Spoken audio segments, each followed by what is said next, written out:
Go ahead. Should put it up. It'll pick up something.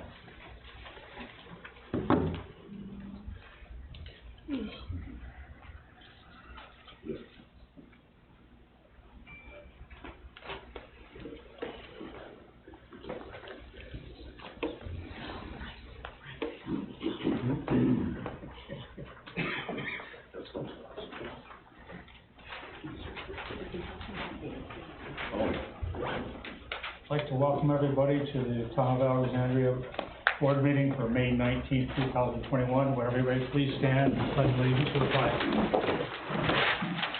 Allegiance to the flag of the United States of America and to the republic for which it stands, one nation, under God, indivisible, with liberty and justice for all.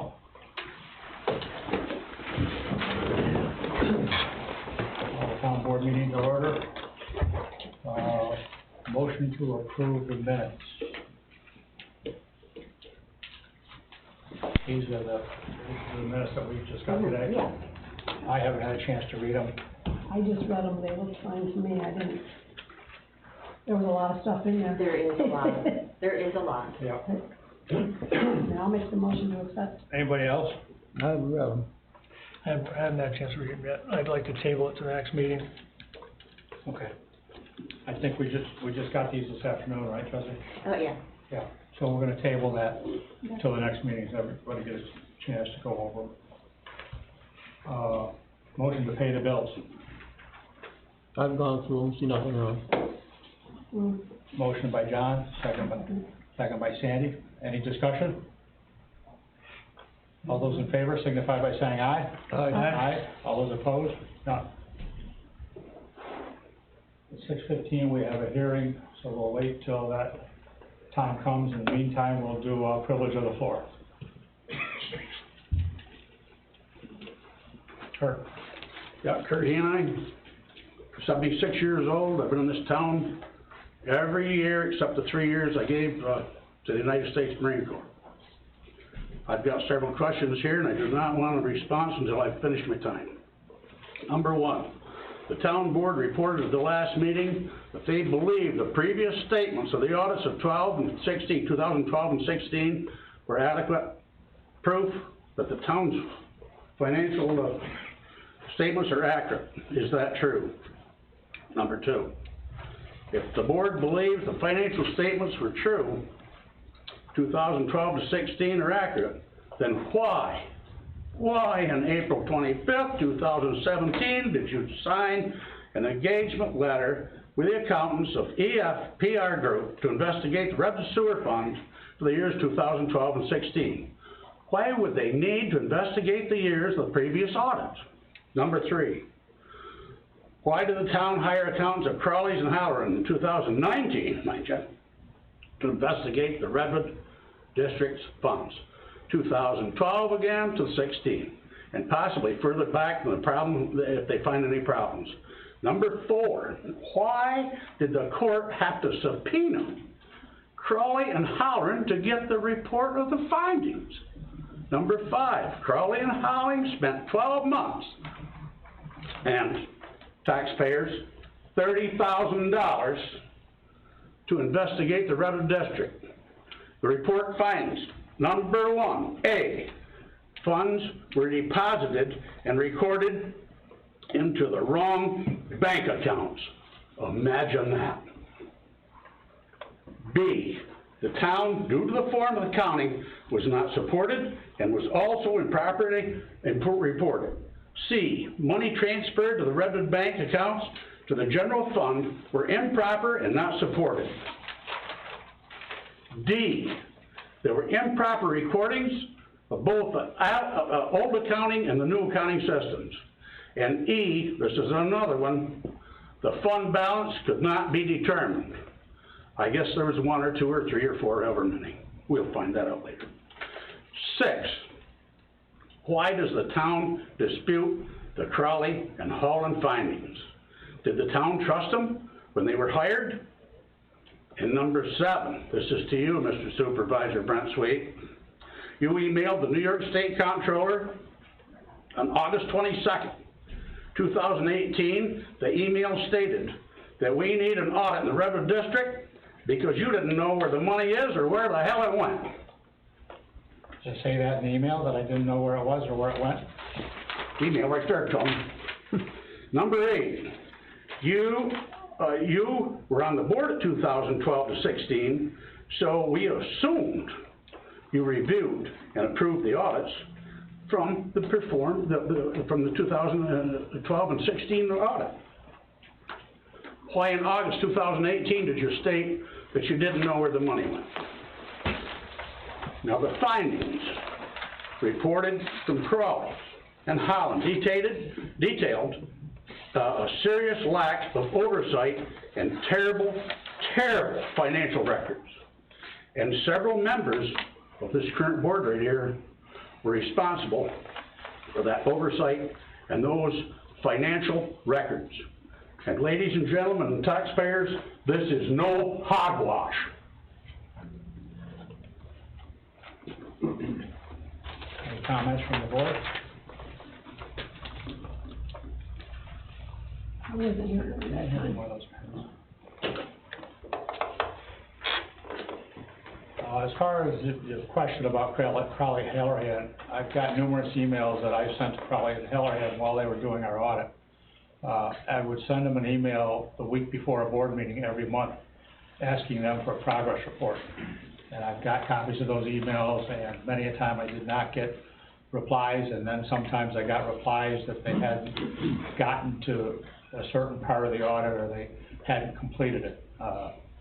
I can't answer for Crowley Hallerhead why they didn't complete it or what the situations were. I can't answer for that. Anybody else have any comments? I might take these out of order, Kirk, but you said Crowley Howard $30,000. That was not my recollection. No, we had an agreement with Crowley Hallerhead. We had an engagement letter, and I believe the price was $6,500. I just wondered where you got the $30,000 from, because that's not what we Reported that to paid. the court. I was talking to Kurt. I mean, Well, I'll tell you what, we played cards for 42 years with your neighbor right there, Yeah. and he said that it only took 2 weeks, and it didn't cost the town hardly a thing to do the audit.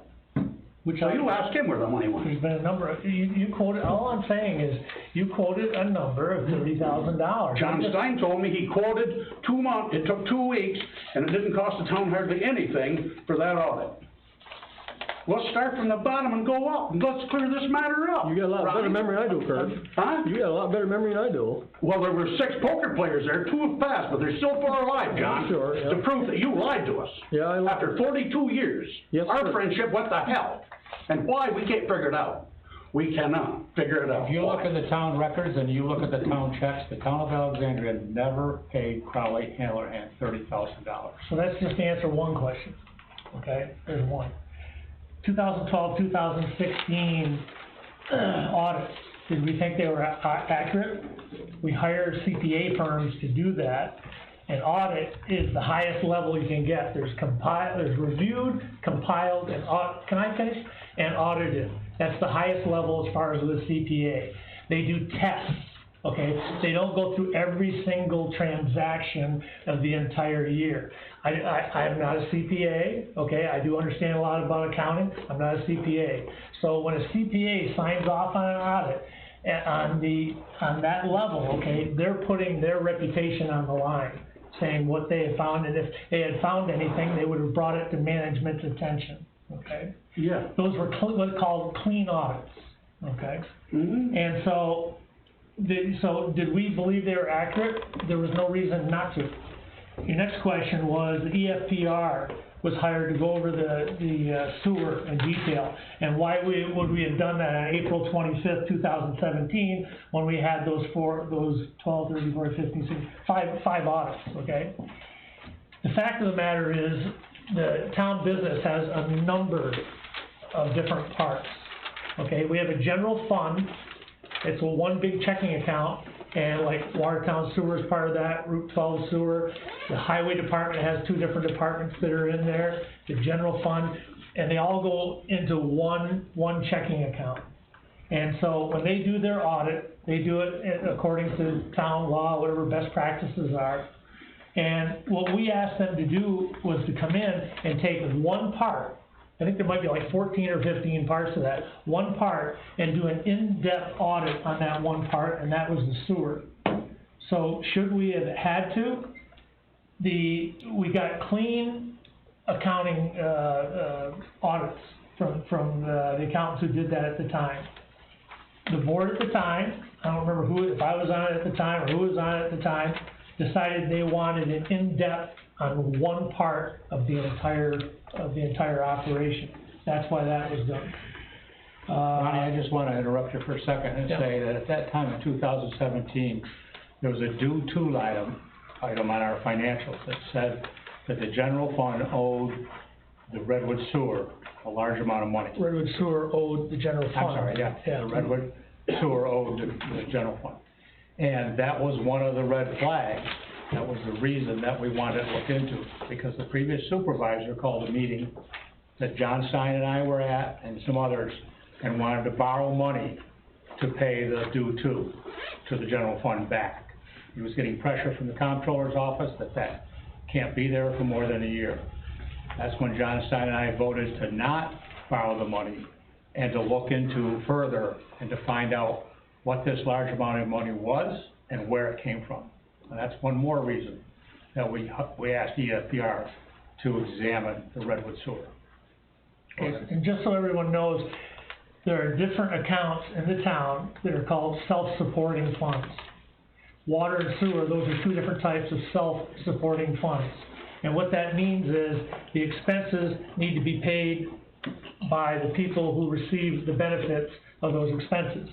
So Redwood Sewer, for an example, has an actual physical boundary. If you go on the tax maps, you can see where it actually is.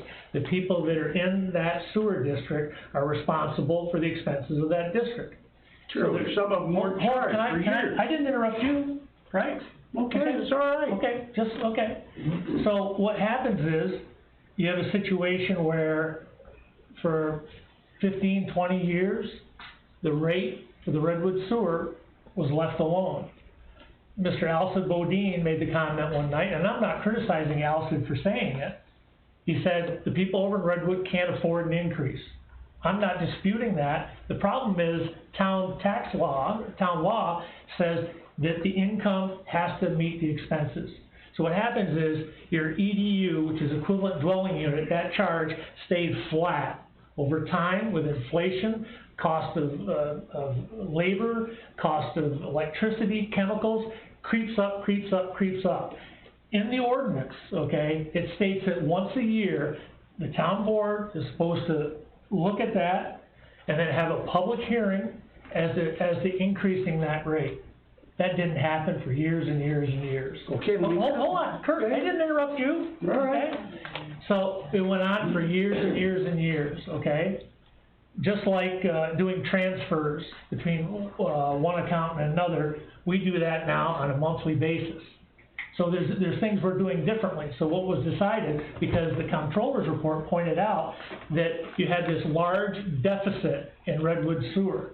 So we were not doing our job as far as making sure that the expenses and the income met each other, which they made it very clear that for any future projects down the line, like sewer expansion or water expansions, and we go to these funding agencies where you can get 0% loans or even grant money, that is going to prevent us from doing that. So they basically said, get your house in order.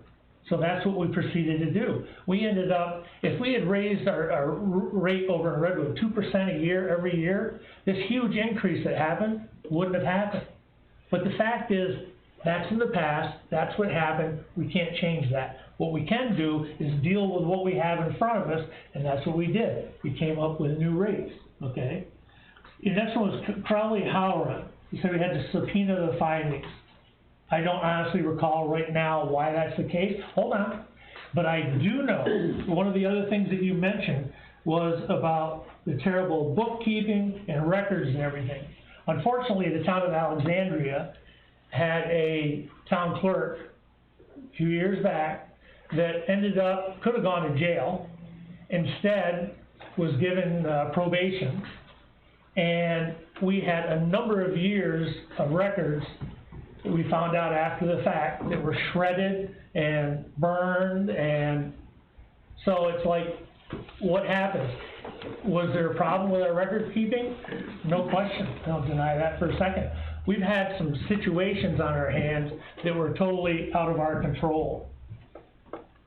Funds deposited in a wrong account. If there's a specific, and at the end of the year, with me, I'm a seasonal business, so at the end of the year, you have time to get into things in detail, and that's when you find things.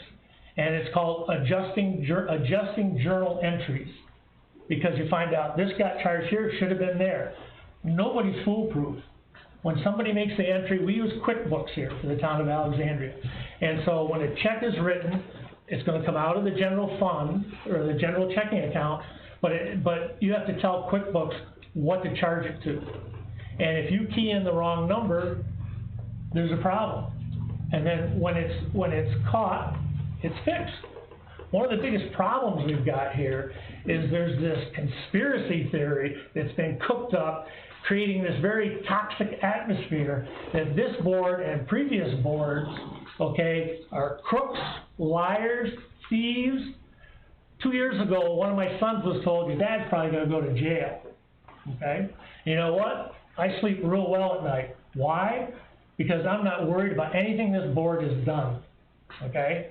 I sleep real well. And I want to thank you for your service, by the way.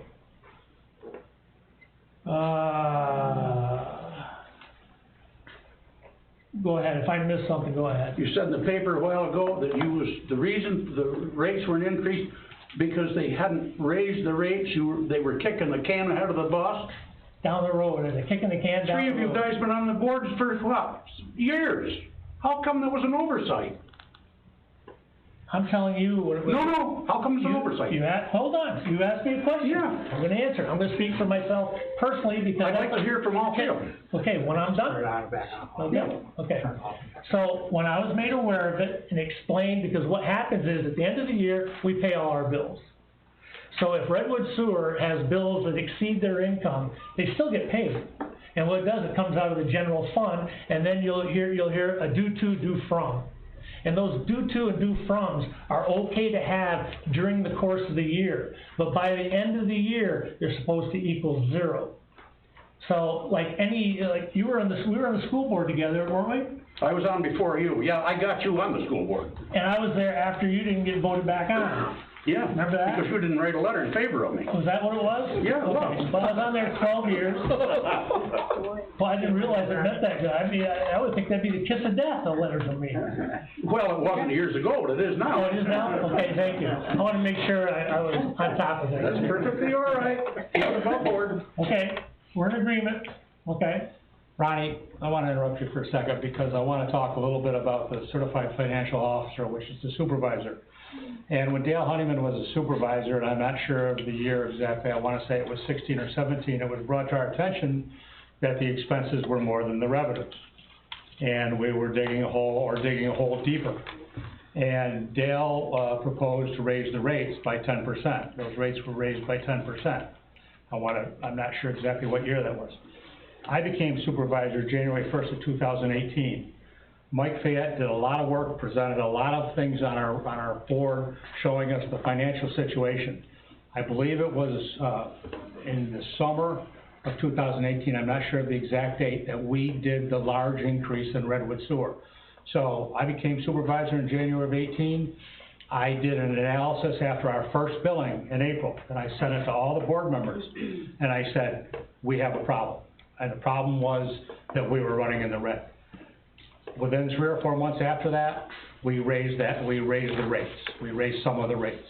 And so that's when we started addressing this problem. Yes, I was on the board before that, years before that, but there's 5 board members, the supervisor, the chief financial officer, he's the one who brings to the people and to the board what's going on and what needs to be done. Go ahead, Ron. So Kurt, go ahead. That's all I got. Okay. Okay. Anybody Thank you, else? gentlemen. Gene? Good evening, board members and citizens. My name is Gene Crane. I'm born and raised in this town. I have a few questions. If the board would like to answer yes or no to the first 2, I welcome it, but then I'll buzz through the rest. I have a copy for the board to look with supporting documents of why I'm asking my questions. At the last board meeting, it was stated that the board believed Mr. Peterson intentionally withheld the 2012 through 16 EFPR group audit reports from the court-appointed expert. Is that correct? When you say the board, you need to tell us who said that. The board.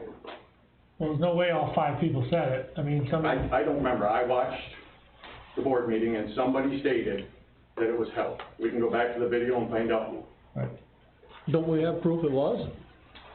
I'm sorry? Don't we have emails? Can we just do yes or no and I'll buzz through and then we can go well, back this and was forth? that simple.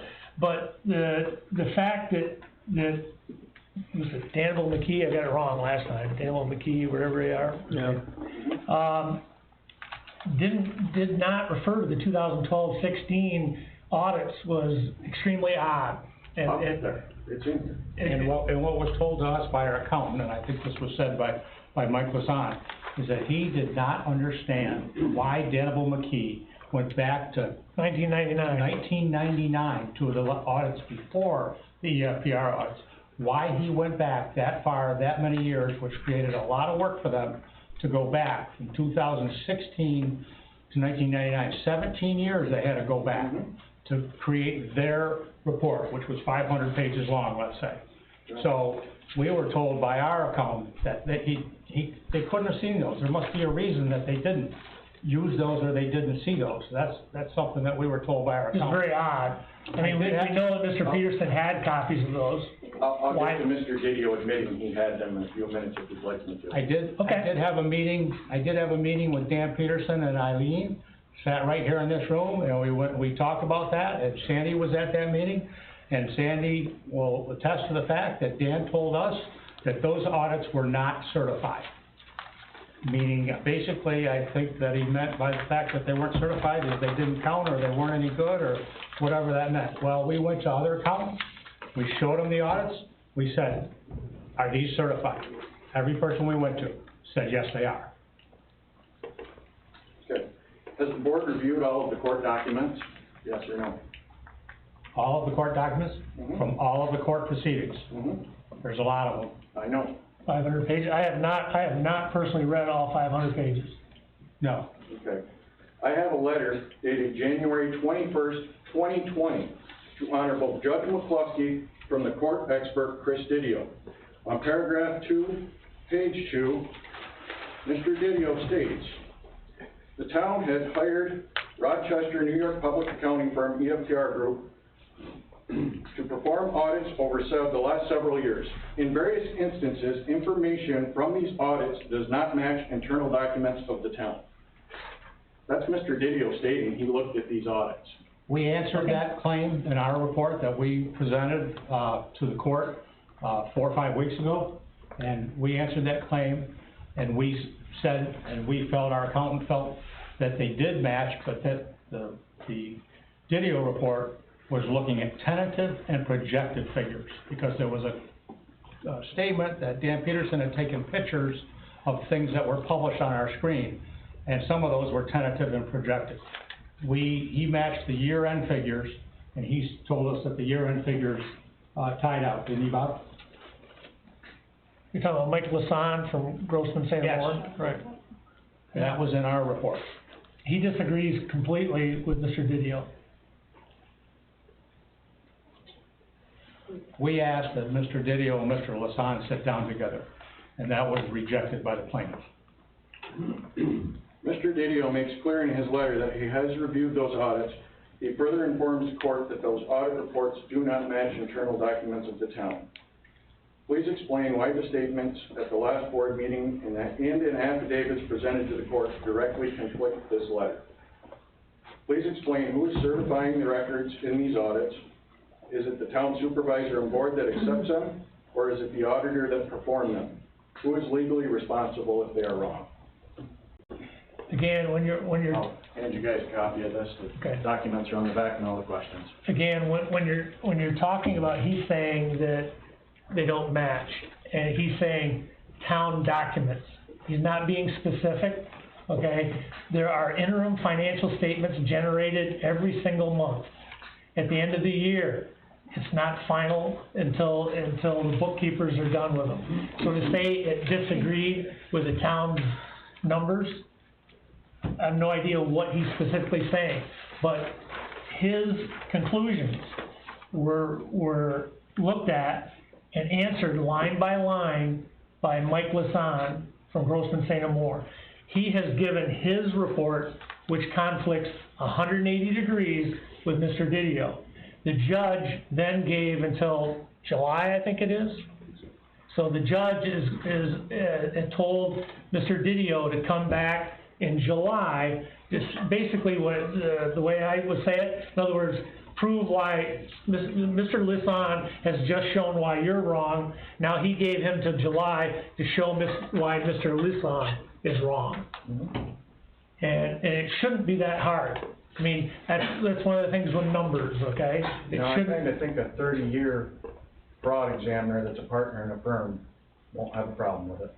And the guy that we have who does municipal accounting as his sole thing, yeah. The chips will fall where they And were. it's too bad they couldn't sit across the table to talk to each other, because that was a real lost opportunity. It was. That would have saved money for everybody involved, would have cut through a lot of the toxic environment that we've got here tonight, I agree. okay? Thank you. Anybody else? Hey, my name's Vicki Stay. I've lived here in the village here for well over 20 years. Raised my child here. I have a list of things I'm gonna go through, and I would appreciate not being interrupted, and I will give you, Mr. Sweet, a copy of what I've got, okay? The town board, at the last meeting, that the financial audits performed by EFTR Group correctly reported the town funds balance. Is that correct? Number two, the town supervisor alleges did not change any of the town's financial records. Can the board tell us who changed or updated records regarding $162,704 of expenses that were removed from the 2015-2016 financial statement?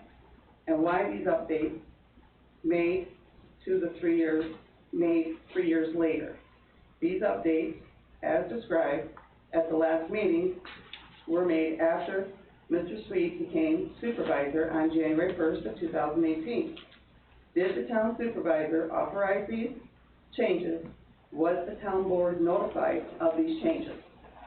Number three, how can the 2015-2016 audit be correct if 3 years later, in 2018, the town is altering or updating the 2015 records? What are the $162,704 of expenses that were removed? Were these transactions double billed expenses, as was indicated by Denval and McKee? We have 3 financial statements for the date December 31st, 2015. Each of these financial statements documents report a different fund balance for all 9 of the town's separate funds. The capital fund varies over $500,000, the general fund varies over $100,000, and the combined water and sewer fund varies over $100,000. Number 5, which of these financial documents is showing the correct fund balance for December 2015? One of these balance sheets is before the 2015 audit, and one is after. Why don't these records match the 2015 audit report? Are any of these records correct?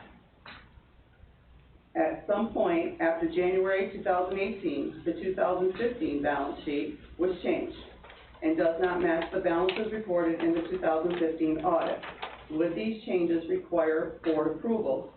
If the 2015 audit was accurate, why are significant changes made after 3 years later? The overall total fund balance should change by over $700,000 and is a major correction and contradicts statements made in the town stating that EFTR audits were accurate.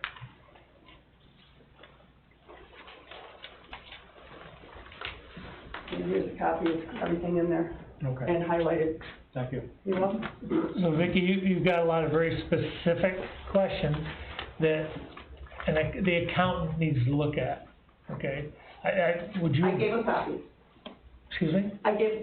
Right, I know, but can you understand why we can't give you specific answers to what you just asked for? Yeah. Okay, thank you. Anybody else?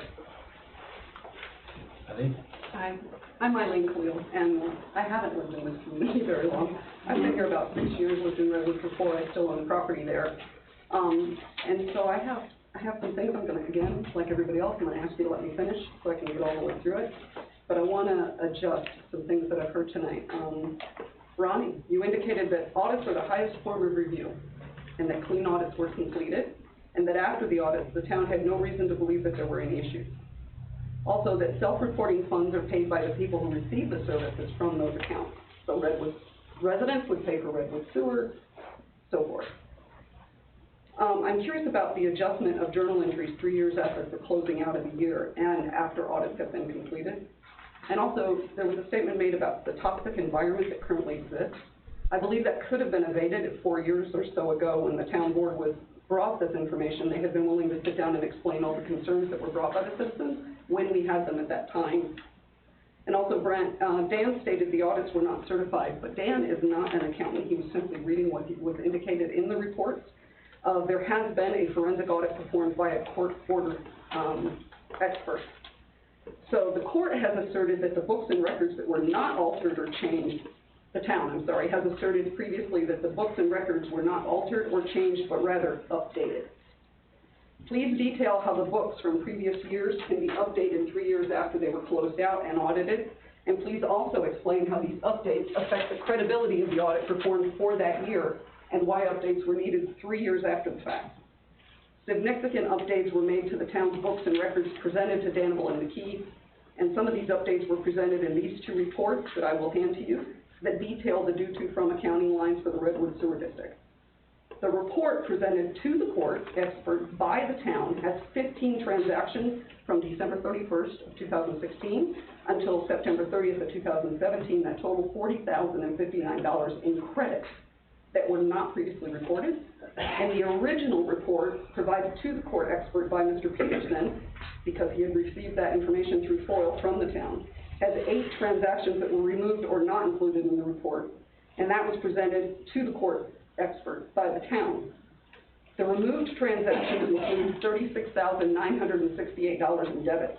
Now, this is a net change in the accounting of $77,027 in due to from accounting. That's just that one line. These attached documents show how the town went back 3 years after the closing of that financial record to add the 15 transactions to 2017, and they did not previously exist, and then removed 8 transactions that did exist.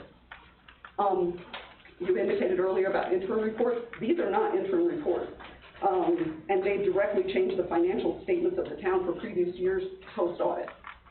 The documents referenced here were obtained, again, from the town through the Freedom of Information Law request process. Something I'd like to say, Eileen, is that you said that the board said that they were not altered, okay? There's an accusation in Mr. Sonneborn's report to the town that says that Supervisor Sweet altered/recreated the reports or the numbers after January 1st of 2018. Right, and you indicated they were updated. Our answer to that was that I, Brent Sweet, did not alter or recreate, and I did not give the directive to anybody that had the password, because the only people who had the password to our software was our accounting firm, was our accountant. And I did not do it, I did not have access, and I did not give the directive to have it done. I just wanna make that clear, because you said Are these the whole meetings board. videoed? I'm These sorry? meetings are videoed, correct? Yeah. If the statement that was made is that they were not changed or altered, they were updated. That was the statement, I'm and that was what I was talking referring about to. myself, so, okay? Anybody else?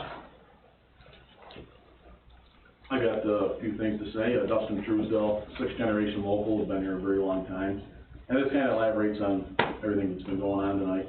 Number one, the town board claims that the previous statement audits prove that the financial statements are correct and certify the town financial statements are not affected by fraud, material in the statements or omissions.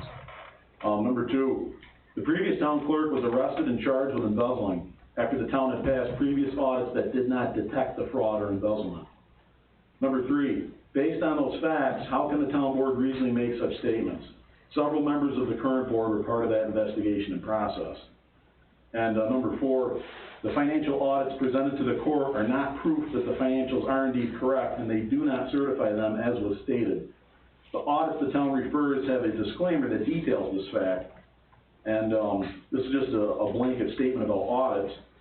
Just because an audit is designed to provide reasonable but not absolute assurance, and because it did not perform a detailed examination of all transactions, there is a risk that material errors, fraud, or other illegal acts may exist and may not be detected by such audit. You guys can respond to that if you wish. It's just a couple of statements I wish to make. Well, I'd like to comment on the town clerk. It was our present town supervisor that figured out what was going on there, because as you said, there's a disclaimer, every CPA firm has it. It's not 100%, because they don't go through every single transaction. They have tests that they take on different things to give a reasonable assurance. And he was responsible for, well, put it this way, to come up with a number, okay, you have to have records. And because there was a lack of records, because the person being accused, okay, was in charge of keeping those records, it made it very hard. I believe we ended up receiving between $30,000 and $35,000 in money back from our former clerk. And in talking to the state police at the time, they figured it was at least double that. But you can't prove something without records. That's what led to the Crowley-Halloran problem. No records, when they get shredded and burned, it makes it very hard. Sure. But I agree with everything you said as far as, is it 100%? No, it's not 100%. Right. No. Yeah. How many years were there bad records being kept? The what? How many years were there bad records being kept? The bad records? You just indicated there was bad record keeping. How many years did that go on? I'm talking to the comment that Kurt made in regard to that Crowley-Halloran. They said terrible bookkeeping or something, or Kurt, you said it. That's what I'm talking about. How many years it was involved? We can only guess how far back that went. Okay, so every year you didn't, as a board, you didn't review the records to ensure, so, and it just went on and on. We, put it this way, we don't go through the records, let's say, for the town dump, okay? Where someone comes in and pays for their dump fees with a check made out to the town of Alexandria. And then 6 months later, that check gets deposited, okay, as a credit to somebody else's town tax. Because what we have is we have a mix of cash and checks that are accepted up at the town transfer site. And so our clerk wasn't happy with just taking the cash. She also would take the checks, but she had to cash the check. How do you cash a check? You hold on to it. And then you pay somebody else's taxes with it that happen to pay their taxes in cash. So this is the sort of stuff that's going on. 5 town board members aware of that? No. Should they be, if we were to get that deeply involved with the town clerk's day-to-day operation, I'm sure that there would be hell to pay, as they say. In our comptroller's report, the comptroller stated that there were records that were missing. As they stated it 3 different times in 2 different reports. The money that they found missing, that they were able to prove missing, was for an audit period that went back 18 months. And how long ago was They would have normally gone back a lot farther than 18 months. When they find something wrong, they keep going. Well, they didn't go back any further than 18 months because they couldn't find the records. They didn't have the records. And Jesse will attest to it, and there's some board members that will attest to it, is that we were told, and we know, that a lot of records were shredded, and we know that records were burned. And there's at least 3 people here that know and that was told to. There's a So, lot of red flags when somebody doesn't wanna take any time off, when they refuse to allow a cash register to be put at the front desk. And then she had some health issues, she wasn't around, start moving boxes, money starts falling down from over top of the counter. You know, if it wasn't so serious, it'd be comical, but it was a mess. and how many years ago was that? Have to check the court records when she got convicted, I'm not sure. I think we got our last, did we get our last restitution payment? I think we so, Town of Alexandria is now paid in full, I'm sure our insurance company is happy about that. Say again, was it? town clerk for a long time, too. She left in 2014, so I can only believe that from, So 7 years, we've had 7 years. I got an office in correct this issue. I got an office in 2012. I started seeing things that I didn't like the sight of in 2013. I called our attorney at that time, I told him about it. He said, mail it to the comptroller's office.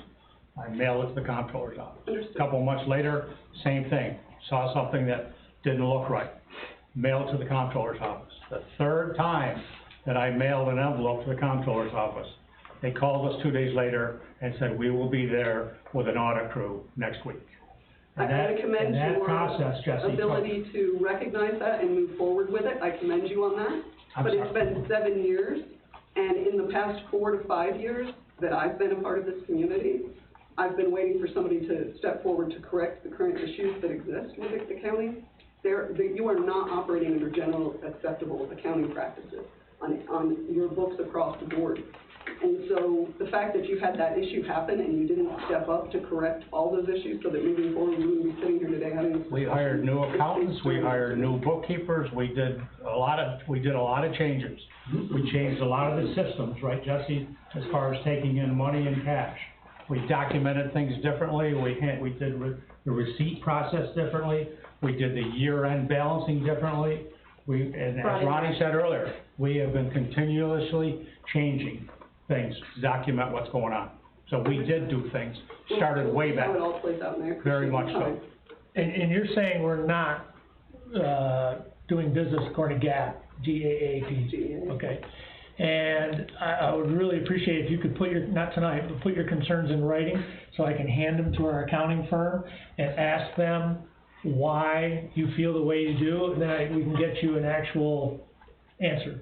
My fingerprints are all over the documents that you've received within the court case that were FOIL requests by Dan Peterson as part of the Redwood Citizens Group, which I'm a member of, and I've overseen all those documents. Okay, So I'm well- already aware, familiar, and you have everything that we've questioned. All I'm asking is, you made a very broad statement about a couple minutes ago about how we are currently not operating according to generally accepted accounting procedures. I did.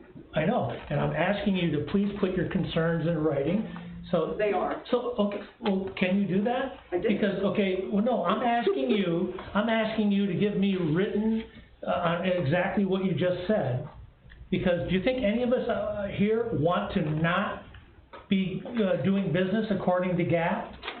Do you honestly think any of us don't want to? Sir, the only thing I can go on is the past 5, 6 years of attempting to get responses and not getting them. So from that point of view, I would have to say, yes, I do not believe that you are willing to Okay, do well- that. Now, I could put everything, I could sit down and retype everything up and give it to you, but the fact is, you've had it, the court's had it, it's already there.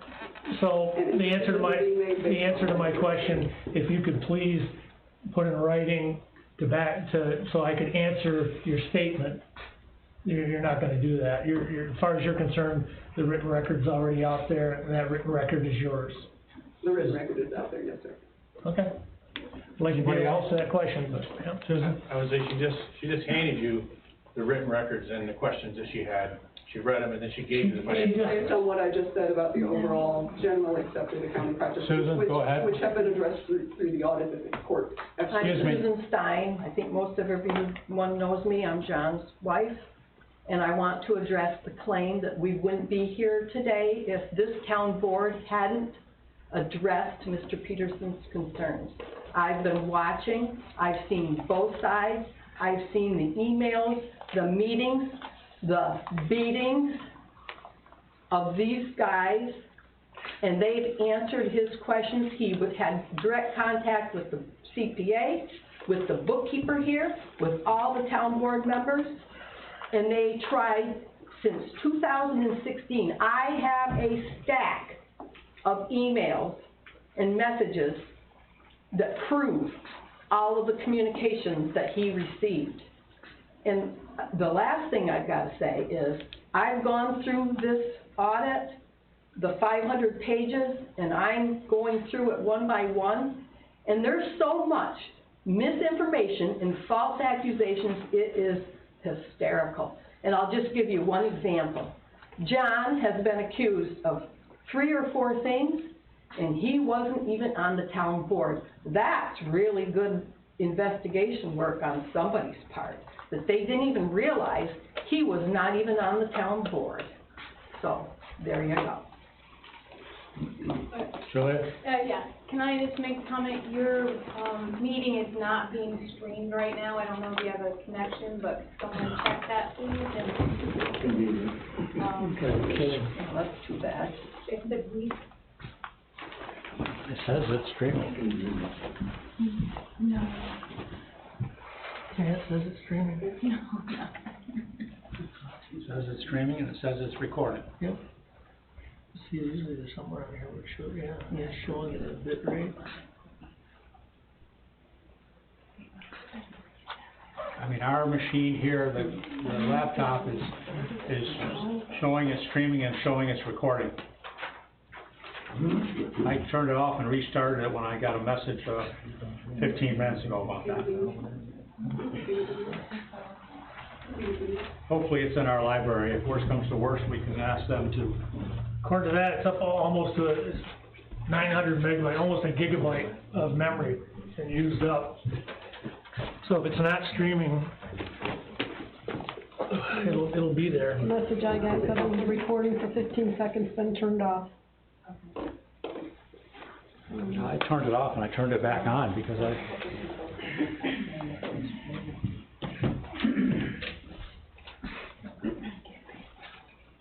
How much are you recording? You got it for us? I turned it off and turned it back on. It says status live, recording, and streaming.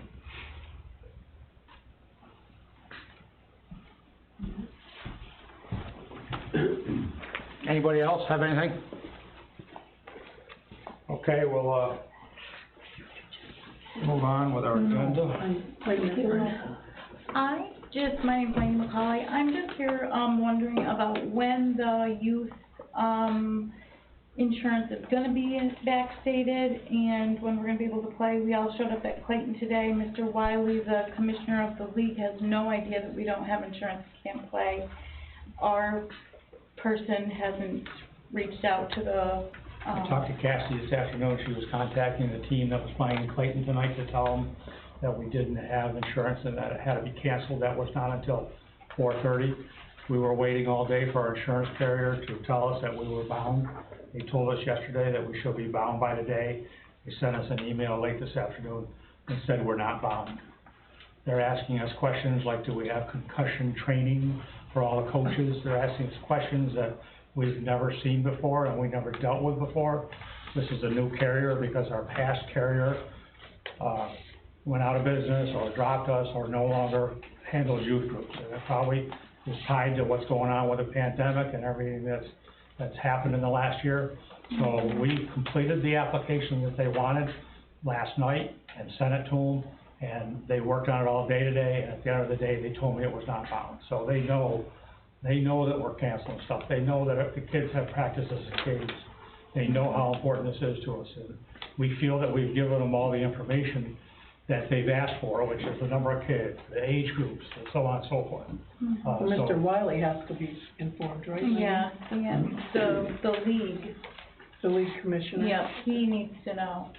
He said he had no idea that Alex Bay couldn't play, that we didn't have insurance, and when did it happen, and that our youth coordinator needs to contact them. That was for the Clayton game?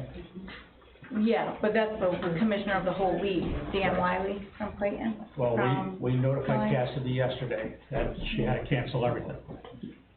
Well, I was under the understanding that she canceled everything, okay? She did, I Yeah, mean, Today, I got a she phone sent call from message somebody out that to said the coaches. Clayton game was not canceled. I called Cassidy immediately, she said, I'll take care of it right now, cancel the Clayton. So I think everything has been canceled the last week. Yeah, we were already there, I mean, I had 12 kids there Yeah. by that time. But the commissioner has to be informed, not just the coach of the Clayton team, the commissioner of the whole league. We're running into something that I think Laney's experienced in the last week or two, and that is that Cassidy's new in this position. She's learning, she needs to be told by a lot of things of what she has to do. I don't know all those regulations, I don't know all these rules that you're telling me, and Right. it's a learning process for all of us. But because that's what she's trying to we've tell never you, had she's this- gotta get a hold of that guy, 'cause we've I don't never know had what this the, problem. I don't know what the, the rules are. Is that gonna give us a fine or something, playing with no insurance? I mean, the most important thing to us is that they're not playing, and because if somebody gets hurt, that's a huge liability there, so it has to be canceled for the time Yes, but being. explain that to 16 kids that Oh, want to yeah. play baseball. Yeah. Do you also have another copy of that youth commissioner, a few years ago, I got a copy of that, job description. Do you have an updated copy of that? I'm sure we can Just get one. because that was, I am real sure that lining the fields and preparing the fields for games is that person's job. Yeah. Like it was Scott Well, Deange and. I think she understands that now, after the discussions that went on yesterday. And they found another lining machine in the barn out, the building out back. And we also told her that we budgeted for 2 line items for 2 employees for the youth program, so she can have a helper. And that was what we budgeted, so if she can find a helper or whatever has to be done here, there's money in our budget for a second employee to do things like wash the bases, as you said, put the lines on the fields, so on and so forth. And we just, really, from what I saw yesterday, there's a communication problem, and we need to work on that, which I think we worked hard on today and since yesterday on doing, because there was also an issue with Jamie and the guys having a schedule and knowing what fields to have ready when. And I think that's all been taken care of as of yesterday, because the field wasn't mowed. And now, Thanks, Jamie. and the field got mowed immediately, thanks to Jay and Jamie and Jared. Yeah, and it just seemed a little funny that, I was talking to you guys during the day, and then all of a sudden, 2 hours later, there was no insurance, Yeah. and we couldn't play. I'm like, what do you mean that, we were fine 2 hours ago? So, I think that's all I have. We're doing everything we can to make sure this insurance, I have a feeling that they're jumping around with insurance companies, trying to find somebody that'll bind us, for what we have, because the one form that we got, the questions they asked about concussion training and management and certified courses, coaches haven't done that. Yeah, in the past, You know, we have to do and that's not CPR. something you can do overnight, Mhm, so, for sure. Okay. okay. Before we go any farther, is there any way we can turn this off? It looks like it recorded like 15 seconds and then it stopped. What's that? That 15 seconds just runs on a loop. Right.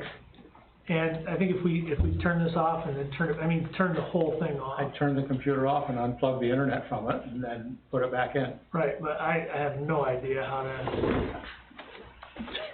Power button. Kurt, come on up here and fix this. When I was here 2 years ago, Remember when we used to laugh at school board meetings? they were talking Well, some did, some didn't. about that. Well, I remember a few. Yeah. I remember once when they were paying health insurance on dead teachers, I wasn't too goddamn happy. Yeah. We found a few things over the time. Yeah, not bidding on school buses was another one. That's why we do audits, right, Mr. Hanai? What's that? That's why we perform audits, right? I guess so. Hey, Bruce, You could use some of that money to buy those kids some new hats. Those TOA ones are ridiculous. Something that's purple at least Yeah, with I an couldn't A on find it it. would be nice. Yep, Remember that, John. 782-7770. Okay, thank you. Yep, sorry to bother you. Yep. I told her already, I told her yesterday. About those hats. New hats. Yeah, I forgot. Oh, congratulations. Oh, good for you. Team, boy, how many kids you got? 6. Oh, I thought I had a lot before.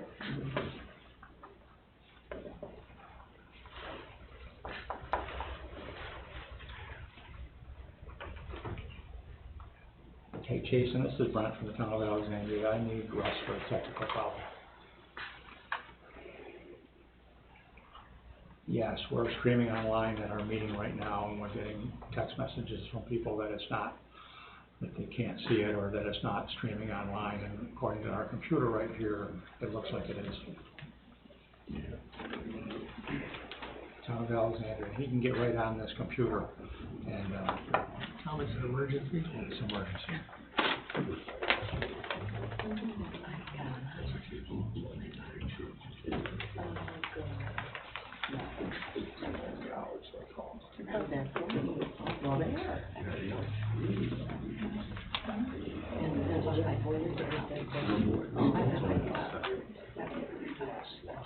Oh, boy.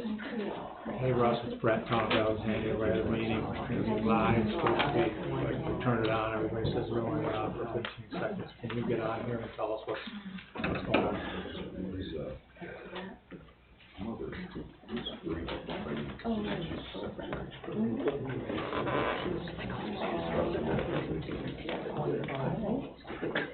You got permission.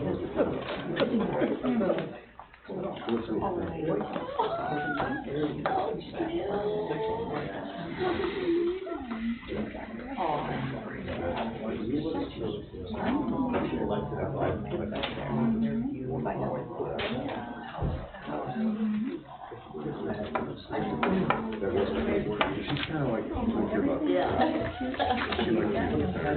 We just had a few dollars. Yeah.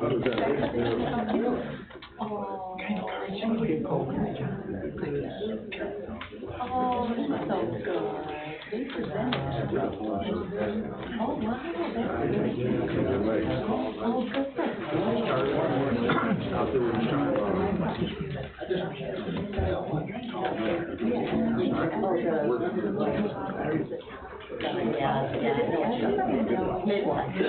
wow, that's really good. Oh, good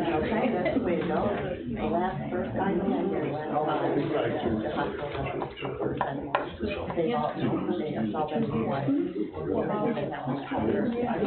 That's why we have it full time, because everything's heavy. I've got a lot of folders, I read about it. If you listen to them, you call them, then we'll get things done.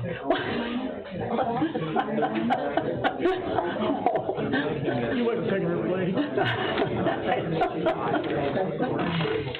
So, but you are gonna discuss it tonight? Yeah, I have all of them.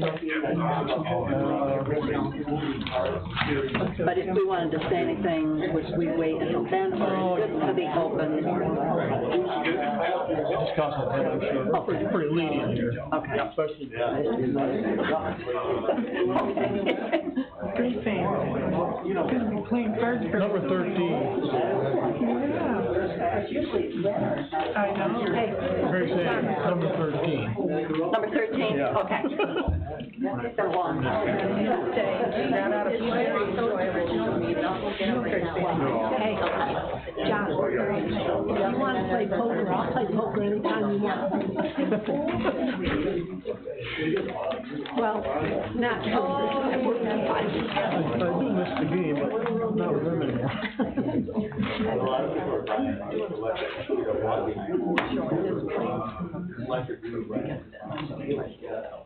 go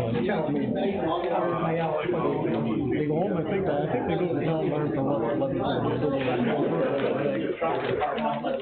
And at night, I go out through and I can't see very little. They cut a tree here, they cut a tree there. They're cutting, I got 2 trees across the road of my house. When I bought that one farm across the road, it was a brush pile now, so they couldn't see, so I cleaned it all out.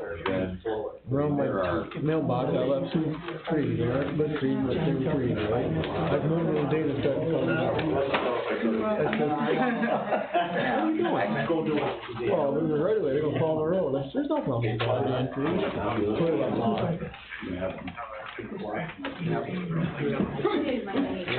I brought an oak tree home once from the job, but I planted out there, a nice oak tree. And that was when, tells his name, the one that quit. Brush. I came home, he took that big brush, took it right down the ground. I says, what are you doing? Oh, is that your tree? Oh, I'm sorry. You want me to call my 11-year-old granddaughter, come help you, Ronnie? That would help a lot. That's what we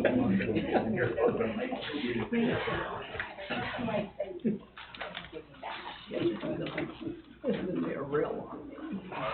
Yeah. Yeah, let's get it, I was gonna say, you said. No, but I think mine's got a small one.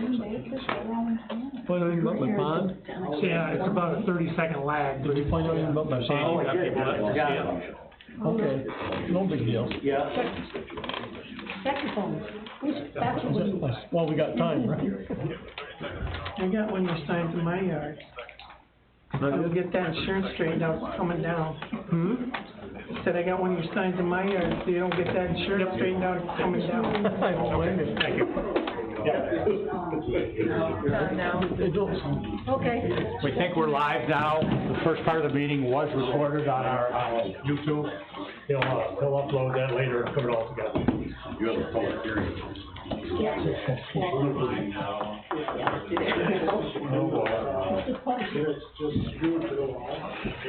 So, I guess we gotta do this public hearing at 6:15 in relation to the Route 12 house.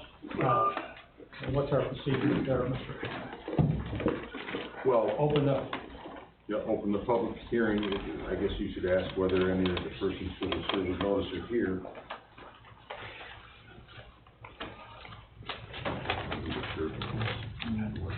Okay, all right. Jesse's gonna get the 3rd return certified envelope. 3 different certified letters were sent to the owners of the property. None of them claimed their certified envelope. In addition to that, our codes officer posted the notice. If you recall at the last meeting, he was directed to post a notice on the property, and he did. And he can tell you tonight that he did that. Okay.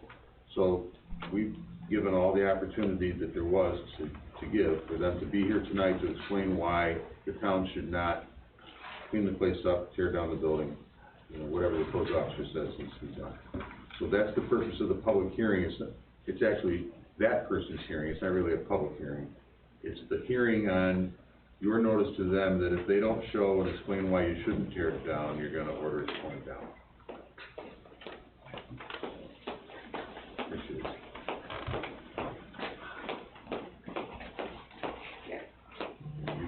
Here's the 3rd. So,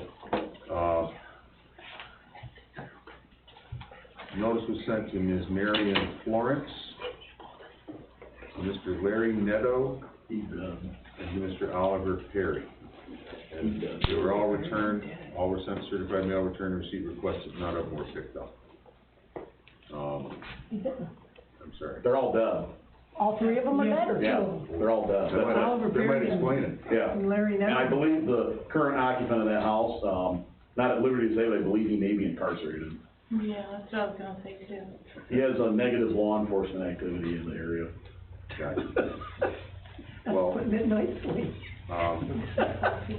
There's been no administrator of an estate stepping up to claim ownership or anything. And if our codes officer believes it's a hazard, take whatever action you think you need to take. and whatever action we take, we can be reimbursed for the tax procedures. Well, whatever action you take and the expense of that, you can put as a lien on the property for taxes. And, the county reimburses, you can get it paid like we did on, you know, right near the grocery store there. Yeah. For that property. The old, what was it? Jeanette Garage. Yeah, the garage, Jeanette's garage, you know. So we'll use the same procedure. We got paid on that by the county, you know, because they make the towns whole. So we'll be whole, and then the county will take it for taxes then, and they'll see what we gotta do. Norris, what I think we should do, because we did get a phone call from a Perry relative. Yeah, I know. And they were concerned about us tearing the house down because there was members of the distant family that might want the house. I'd say we make every effort to contact the Perry people that we know around here. I really do think that since it's May, that we should send the highway crew in there, and we should clean up the outside especially, because it looks terrible. There's 2 or 3 dump truck loads of garbage that are stacked 15 feet high. I think we should get that out of there immediately, and clean the property outside up. We've boarded the house up, correct, Jamie? We've boarded the house up, that part of it's taken care of, and we should get a hold of the Perry, relatives that we know and see what they wanna do. Well, the highway superintendent should then certify to the town board what expense the highway department was put to in doing that, so that we can claim that as a lien on it. Okay? So, we'll leave it at that, is that okay? Do you need a motion? You need a motion to Yep. do that, yes. I'll make a motion that we have the highway department clean up the outside debris on that property on Route 12, the Perry property. Keep track of all their expenses. Keep track of all of their expenses so that we can submit it for reimbursement. Motion by Sandy, motion. second by the motion, Don. yeah. Further discussion? Okay, I'll make sure that, I'll get a hold of Mike right away. All those in favor signify by saying aye. Aye. All those opposed, none. So I'll get a hold of Mike immediately and get his people to get that on their schedule as soon as they can. Okay? Can I just tell you something that I have pretty good knowledge of? In the past, there's been, like, there could be dangerous stuff there, like making mess in bottles and stuff like that on that property, that when they go to clean it up, they gotta be careful of that. Yeah. It's Well, dangerous. they'll go in there with machinery, equipment, and, you know, see what they have to From do what to you get- said, they might wanna bring a police officer who's trained to know what to look for. Yeah. Right, Yeah. cause they put it in a water bottle and kids pick it up, shaking it, Yeah, so, there's a lot of garbage, a lot of everything. yeah. Okay. So we'll move on to item number 1, water operator report. So in the water departments, I've been doing my daily duties. We've been having a weekly meeting over water and sewer. The monthly reports have been done and sent to the Department of Health. Disinfection byproduct, which is done quarterly, has been done. Been doing a weekly consumption read. Gone with Kate Vincent to class for my water license. I replaced 1 meter at Carnegie Bay Water District. Been doing the testing every other weekend for the water and sewer. And I've done 21 dig safes and 3 were emergencies. In the sewer district, I've been working with Jay as needed. In the DPW, I'm working with Gary to mow and clean up cemeteries. We've done repairs to playground equipment at Redwood and Plessis. At Plessis, we installed 2 backboards. At Redwood, we had to repair the slide and the gate that was broken. At the transfer site, we need to go up there and just get rid of some stuff. When I went up there today, Jerry had half of everything in the building pulled out in the parking lot, and he was cleaning. Yeah, I mentioned it to him the other day, and Ronnie, we've got 2018 brochures up there, pallets of them. It can be recycled. Cause we've got, they said they can be recycled and go to county. Because we talked about that a year or so ago, and because they were ordering new ones and they didn't know the status, they asked us to hold on to them in case. To the 2020s. Yeah, so these 18s we can, Well, I'll find out. You sure they're 2018s? I'm pretty sure. We'll make sure that they're 2000. Yeah, they'll make sure. Okay. We've done this once. You don't want us to get rid of 2020s, right? No. No. Yeah, and you just got new 2021s, is that right? Yes. Okay, so we'll keep all 2020s. Right. And 2021s that are up there, okay. Okay. Got it, Jamie? Yep. Thank you. Well, we're underwater, can I Yep. discuss? Okay, so, Mike Fayette, myself, Jamie, and Dale, Ramo. and Ramo have been meeting weekly, and it's been going on for almost a year now.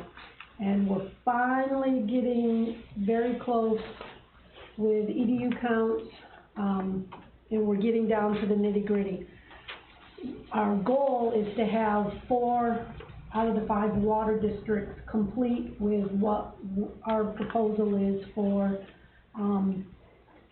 new figures for the upcoming year's billing, so that by July, we can have public hearings for that. One thing that we did find in going through the Redwood sewer, and we don't know, we both feel, or I feel, when we find an error in billing, we don't think we should go to Nicole and say, hey, this is wrong. We feel it should go here, so guide me if I'm wrong. But we found there is a building in Redwood that has 4 apartments, and the current ordinance for the sewer is that each apartment is a .75 EDU, which would make that 3. They are currently being billed 2.25. So we would like to request that the board, and I'm assuming I just put it in the form of a motion, that account number 222 be increased from 2.25 to 3, because there are 4 apartments there, and there's 4 water meters. And at this time, we have identified that it is being incorrectly billed. So that's my motion, so that we can tell Nicole. Okay. And we'll second it. Second by Ron, any further discussion? The only thing that I'd like to add is that Jamie, you or Jay, talk to the owner, tell him the situation, give him a little heads up as far as what's going on, because that saves us irritated phone call when they get their bill. Okay? Take care of it tomorrow. Yep. All those in favor signify by saying aye. Aye. All those opposed, none. Okay, we have 2 other things. One, and this, we need help from you, I think. So there, in the Carnegie Bay district, there is a home that is right on the edge of the district. And they have a water line running through their cellar to the neighbor next door. They are just paying 1 EDU, and we don't know how we should be handling this. I mean, it's actually an outside district person. They are paying for the usage, because the water it's after the meter, so it's not like it's being stolen, but it is actually a separate parcel that is being, provided water outside of the district. I believe, and what we were looking for today, and I think Dale asked Jesse for it, was the, Carnegie Bay Marina has an outside user agreement that was just formed recently. We wondered if we could use that as a template to ask the other person if they wanted to become an outside user. Should we just tell the current person that they're gonna get charged an extra EDU? How do we handle this? Because we know it's wrong and it shouldn't be happening, but what do we do about it? Is this the place that we dealt with in the past that had a hose that went from a user's Yes. House Yes. to the other, and Yes. the house that it came from was in the district, Yes. and they were allowed or they gave permission to the person to run the hose. Yeah. Yeah. Well, we have an outside user who wants to be treated like an inside user, except doesn't wanna pay all the taxes. Right. That's what we have. Okay. They're being aided and abetted by the neighbors letting them do that. So I would tell both of them, that either gets disconnected, okay, and they come in and they apply for an outside user agreement, and we'll do that on a reasonable period of time, give them the opportunity, or we're gonna shut the water off to the house, just letting them do that. I mean, Who should write that letter? I can write it, I'm not gonna sign it. Send Jamie Okay, would you write that letter so Mr. Sweet could sign it? Sure. Thank you. I mean, they're allowing people to steal a service, okay? And that's the way we feel, but it's like, how do you, I just wanted to request the proper way to do that. If you can get me some details, that would be helpful. We actually might still have footage, camera pictures from that. We took pictures of that a long time ago. I was gonna say. Yeah, this has been We were going on told, for quite a bit of at one point when we time. looked into it, we were told it was civil matter, Yeah, exactly, yeah, we were told that, yeah. but I like what, Well, it's a civil matter, we're not doing anything other than something civilly. It just might sound uncivil, but Yeah, I'll look in the file and see if the pictures and everything. And then just the other thing that we were requesting, so that we can get an accurate EDU count for them, is what kind of outside user agreement did we have with Carnegie Bay? I gave. Did you give it to us? I gave them 4 of them. Okay. For all of you. Yeah. Okay. Yeah, he got them today. All right. okay, thank you. Okay, that's all. And he got the resolution too. So he got the interim agreement, and he also got the resolution. Okay, perfect, thank you. Jamie, you all set? Yeah. Yep, okay. Number 2, the sewer operator report, from Jay, perform daily testing as well as weekend coverage for water department and sewer. No pump failures, that's something nice to hear, so that's 30 days with no pump failures. Helped Jamie in the water department, the village had 9 loads of septic to Watertown for us, they hauled it. The town continuing education class in Cape Vincent for water license that they attended. Removed the beaver dam on Mud Lake behind Fellers and cleaned out the ditch for drainage with backhoe. Cleaned up debris and wood from the flume on Route 37. Made repairs to the playground equipment and gate at Fellers Playground. Brought a chipper and truck from the village for cleanup at Point Vivian Cemetery. Helped Jerry with mowing and cemetery cleanup. And I got a call from, Mr. Clement, or a text message saying that the Point Vivian Cemetery was 100% improved. So thank you for going up there and picking up the brush and chipping. That's all I have for a sewer report. Next one is Rob, at the top of the agenda. What do you think? And, actually, Rob, you go all the way down to, number 8. Sure, so, Goose Bay boat launch, just a quick update on that. We continue to work with the permitting agencies, with the Army Corps and the DEC. And now the latest is OGS, and I've got some paperwork to review with you, we can do that maybe tomorrow. OGS is, 2 documents here that I have to sign and give to you, and Jesse needs to notarize one. yeah, we can take care of that tomorrow, but, it's because the impacted area occupies more than 4,000 square feet of underwater land, so we have to get permission from OGS to do that. So hopefully that's the last hurdle, we can get our Army Corps permit done, and so we can go out to bid. Is that gonna happen in 30 days? I don't know. 60 days? Probably.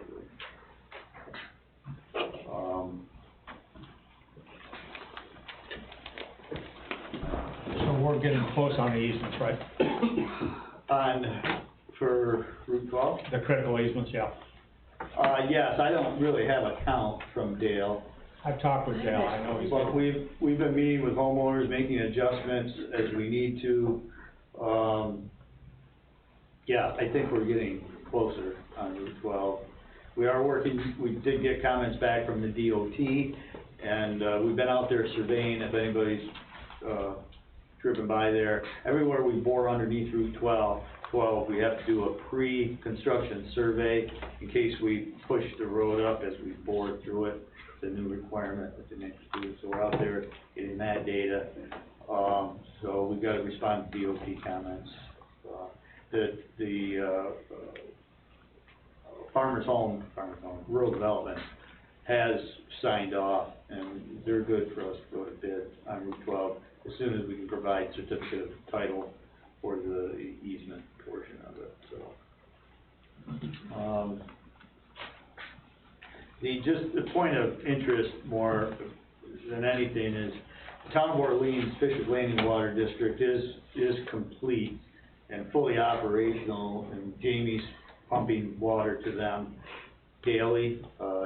There is a system that was put in place a couple months ago that Jamie can see remotely everything that's going on, how full their tank is, how much water they're pumping, how many gallons they're pumping, how many gallons a minute, how many total gallons. That was hooked up today, Jamie, by the way, the meter reading. So that can be, any of your operators can access that system that was part of the Orleans system. So that job's done, pretty much, except for some cleanup in Fishers Landing.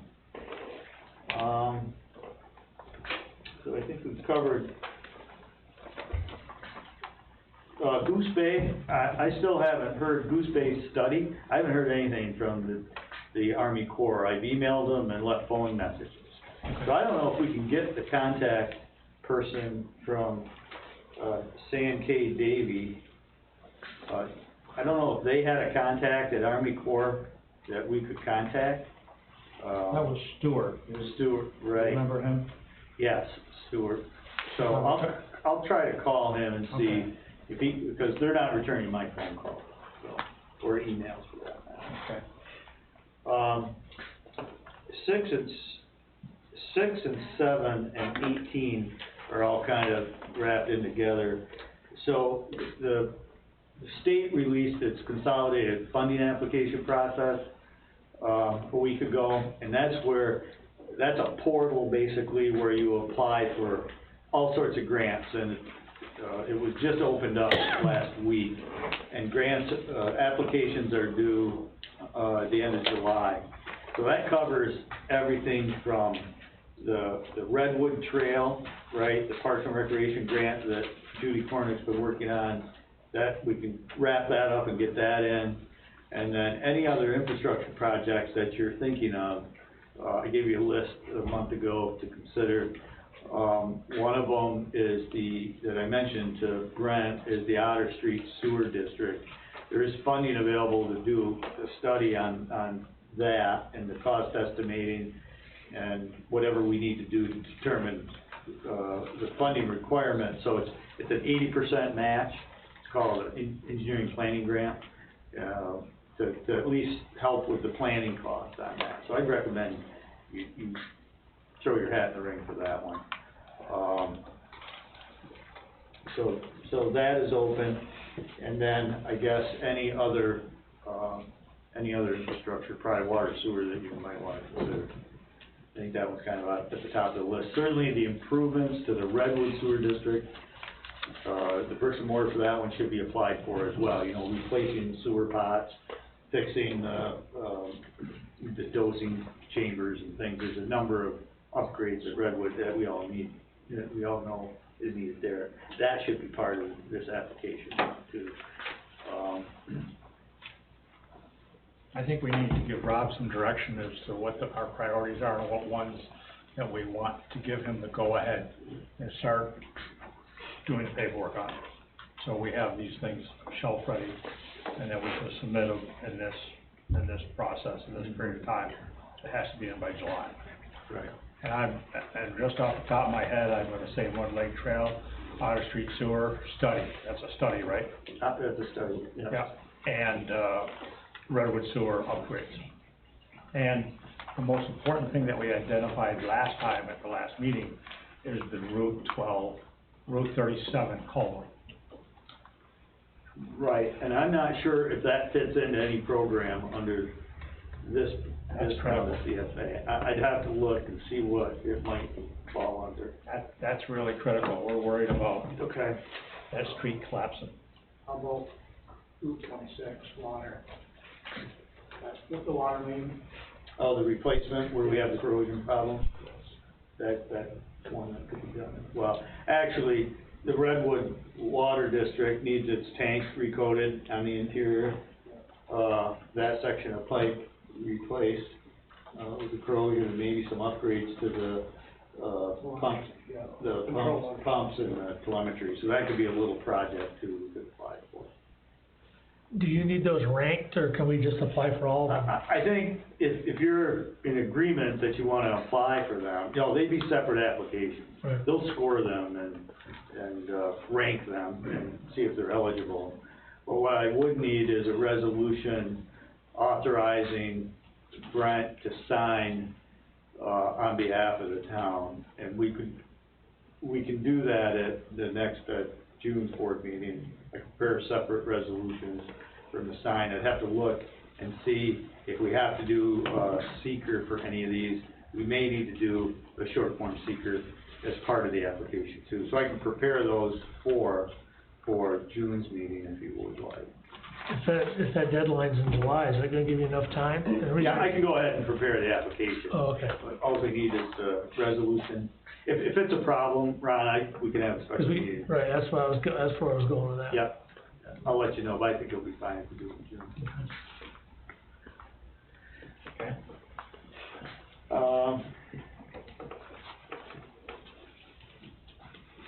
That's all I've got. Okay. Norris, zoning report? Okay, for the month of April, I took in $2,230 for the month. And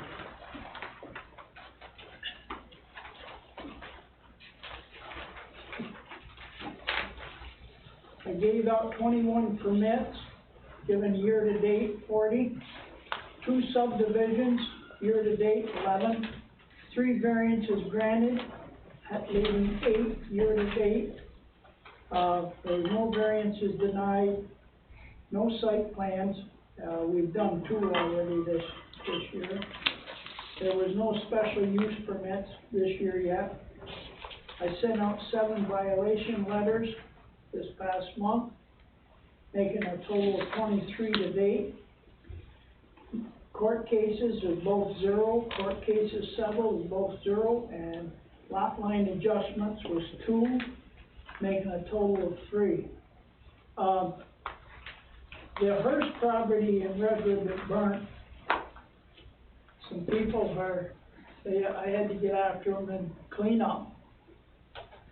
And they did, and cleaned up all the garbage that was out there. And they came in and got a permit just recently, this past week, and they're gonna rebuild that house. They're gonna tear down the part that got burnt so bad and rebuild the rest of it. So that's a good thing. I've been after a young fellow that lives there. His mother owns a property on the Hunter Road. As far as I'm concerned, the property is not fit to live in, and I've had a problem with garbage, and they have cleaned up a lot of it, I've got to say that. And I'm going over there, I'm meeting with the owner Friday or Monday, because I guess she's working, and one of them days she's gonna have off, and I'm gonna meet with her over there. And she's gonna open the doors to show me if there's any more garbage so I can look at it, okay? And the yellow house we've got, that there is a lot of garbage, and I talked about it, and I'm gonna let him explain what he's gonna do. I'm sorry, The yellow house in Plessis, the one that I told you, there's still a lot of garbage there. Yeah. I told you I'd write them a letter and tell them that if they didn't clean it up, the town was going to. Okay. So he's gonna get me the information. He's gonna give me the information. Okay. I'm sorry, I read something else. Okay. Thank you, Norris. Yep. Highway Superintendent report, full progress on number 6 road, replacing pipes as needed, cutting brush and trees away from the shoulders and ditching where necessary. The mowing season has begun, we started Monday the 17th. We have a crew out patching roads when not needed to haul stone or help on the pipes. That's the highway report. We'll go on to, number 10. In past years, the town has combined with the village to give passes to Town of Alexandria and Village of Alexandria Bay youth only, at the golf course and at the tennis courts. I believe we gave 30 passes in the past, and we're gonna up that to 40 passes, and that, obviously, that needs to change or be upped again. I'm sure that both the town and Julia, hopefully you, the village, would increase that number if it's needed. So I just need a resolution, or a motion actually from the board to, grant them 20 passes to town and village residents only. Any dollar amount with that? No. How's that work? I mean, how do they apply? I mean, how? There's a process, they get a card and they go to the village to, register. I believe the village verifies their residency, or at least we're asking. I talked with Mayor Jarvis about it 2 days ago.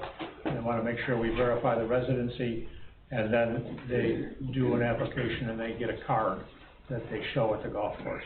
So it just exempts them from having to pay, or? Yeah. You, Right. you know. Has 30 been enough in the past, or has there been kids that? I think that it has been plenty, but I am not the party, I'm not the golf kind of person, so I can't say. I know there was I 4. believe we've had, did you do 20 and we do 20? I'm sorry? You guys do 20 and we do 20? Yes. So it's 40, I think that is sufficient Yeah. all along. Okay. And if there's a need for more, we can take that request, but that was the discussion with Shoki and with the mayor, that should be fine. I'm just trying to understand how it works, cause it's. I don't think there's any money, I think it's a donation. Well, it's the village's course and tennis courts, so if they wanna give 40 away, I think that's great. I just don't understand why the town's involved. Cause we're helping the youth program, cause we're helping the youth. But how? If there's no cost to it, how are we helping? That's what I didn't understand. I'm not saying it's a bad You know thing. what we did as far as. I think when, you guys took over, like, your own town youth program, that Shooky came up with this to encourage our kids to come use our golf course and play, encourage them to get out and, you know, love golf and tennis and participate. I don't know the actual ins and outs of, you know, do dollars exchange hands or? I think we did. I think before it was 30, I think we did 15 and 15. Yes, it was. And I think we took it from the youth program and paid the village. Yeah, so we've For got. 15 of them. So that means we have to arrive at a figure, which we don't have tonight, of what Yeah. those dollars are gonna be. Okay. And I'll talk with the mayor and the village board, since both of those sport events are their places, and come up with a figure. Okay. And need a motion to approve that. We don't have a figure yet, so how can you Right, approve it? yeah. I mean, I almost, and I could be wrong, but when I bought my season pass last week, I almost think that it said for students, a season pass for the golf course was $90, I think, don't hold me to it. So are we considering $90 times 20? I don't think it was anywhere near that. Okay, so that, I think we need to get. So I guess we need to find a figure. Yeah. Yep. Yeah. Okay. It's a great idea. Yeah. Okay. Yellow House in Plessis. They were over there, Norris sent them certified mail. They started cleaning it up. They had multiple dumpsters in front of the building, and they cleaned up some. It's still a total mess, and there's been no activity over there. Supposedly, somebody was buying the house, and that was supposed to happen immediately. It hasn't happened. We've seen no activity. I've talked to Norris about this. We need to send another letter immediately, because it's a real eyesore. I'll talk with Norris. We'll send him another letter tomorrow. That's what we talked about earlier. He did respond to the first letter we sent. Yeah, that's what, we already talked about this. Okay. You're all set? We're all set. Okay. We're all set. Jerry Duran's working at the dump, he's covering Byron for vacation time. Number 12, Butterfield Lake Docks Gas Pavilion. So, everybody knows the problem we had at the Butterfield Lake Docks, and then we just replaced the Butterfield Lake Docks. And now we have the pavilion that was donated by the Amiats. Is that right, Tracy? I believe so. Yeah, and, the pavilion is sitting at the highway barn, and I've had many people talk to me about what are we gonna do with the pavilion. There was talk about putting it, at the docks, in the ramp area where the town owns the land. There was talk about moving it to Redwood Playground, and since then, I've talked to some people that were involved in the donation of that, and they very much want it to be at Butterfield Lake. One of the possibilities that we came up with in discussion a while back was purchasing an additional floating dock that would house the pavilion. The current docks that we had built in the configuration would not, but one of the things that we talked about was buying a 14 by 14 floating dock that has to have more floats in it because of the weight of the pavilion, and putting the pavilion on that 14 by 14, the pavilion is roughly 10 by 10. There was a problem with the pavilion in the past because it blocked the end of the dock. We had emergency boats with people, two people in a gurney, or in two gurneys, that they couldn't get by the pavilion. This would alleviate this problem, if this happens again. So I've asked for prices on the dock, and I've gotten one price as of now. I'm asking for two more prices, so we have three prices. And that would take care of our problem, and that would put that pavilion back on Butterfield Docks on the lake at the end of the T.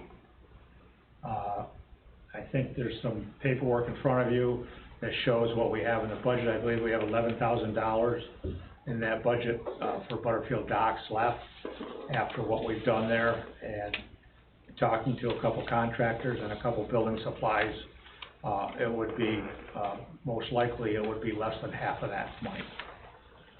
So if the board will let me proceed, I will get the other two prices, and we'll make a decision on where we're gonna buy the floating dock. And, Does it have to be on the dock? and then you gotta put it on the land. And we talked about putting it on the land? We've talked about putting it on the land, and the people that border our land in that area are very strong about not having it on the land, because it'll create a party area, which is all near their houses. It was on the dock before. It was on a dock that was built differently, a steel tube dock. That's where it was. Was there a party on the dock? I was gonna say, so we're gonna let them party on the dock and fall on the ground? Well, they're used to calling big parties, so. I mean, there's no place down there, like where the boat launch is, that would be. That's all state land where the boat launch is. We can't ask, We own a small piece of land by where the ramp goes onto the docks, that if we were to do something there, I talked with Mike Tibbles about this a while ago, if we were to do something there, we'd have to apply to the DEC for permits, and we'd have to put some fill in, and we'd have to put a stone wall in, and stabilize the shore. And that's right in the area, that's very close to 2 or 3 houses that these people are very firm about, that they don't want it there. I think if we can have a floating, whatever it be, if it'll work, it should go out where it was, I do believe.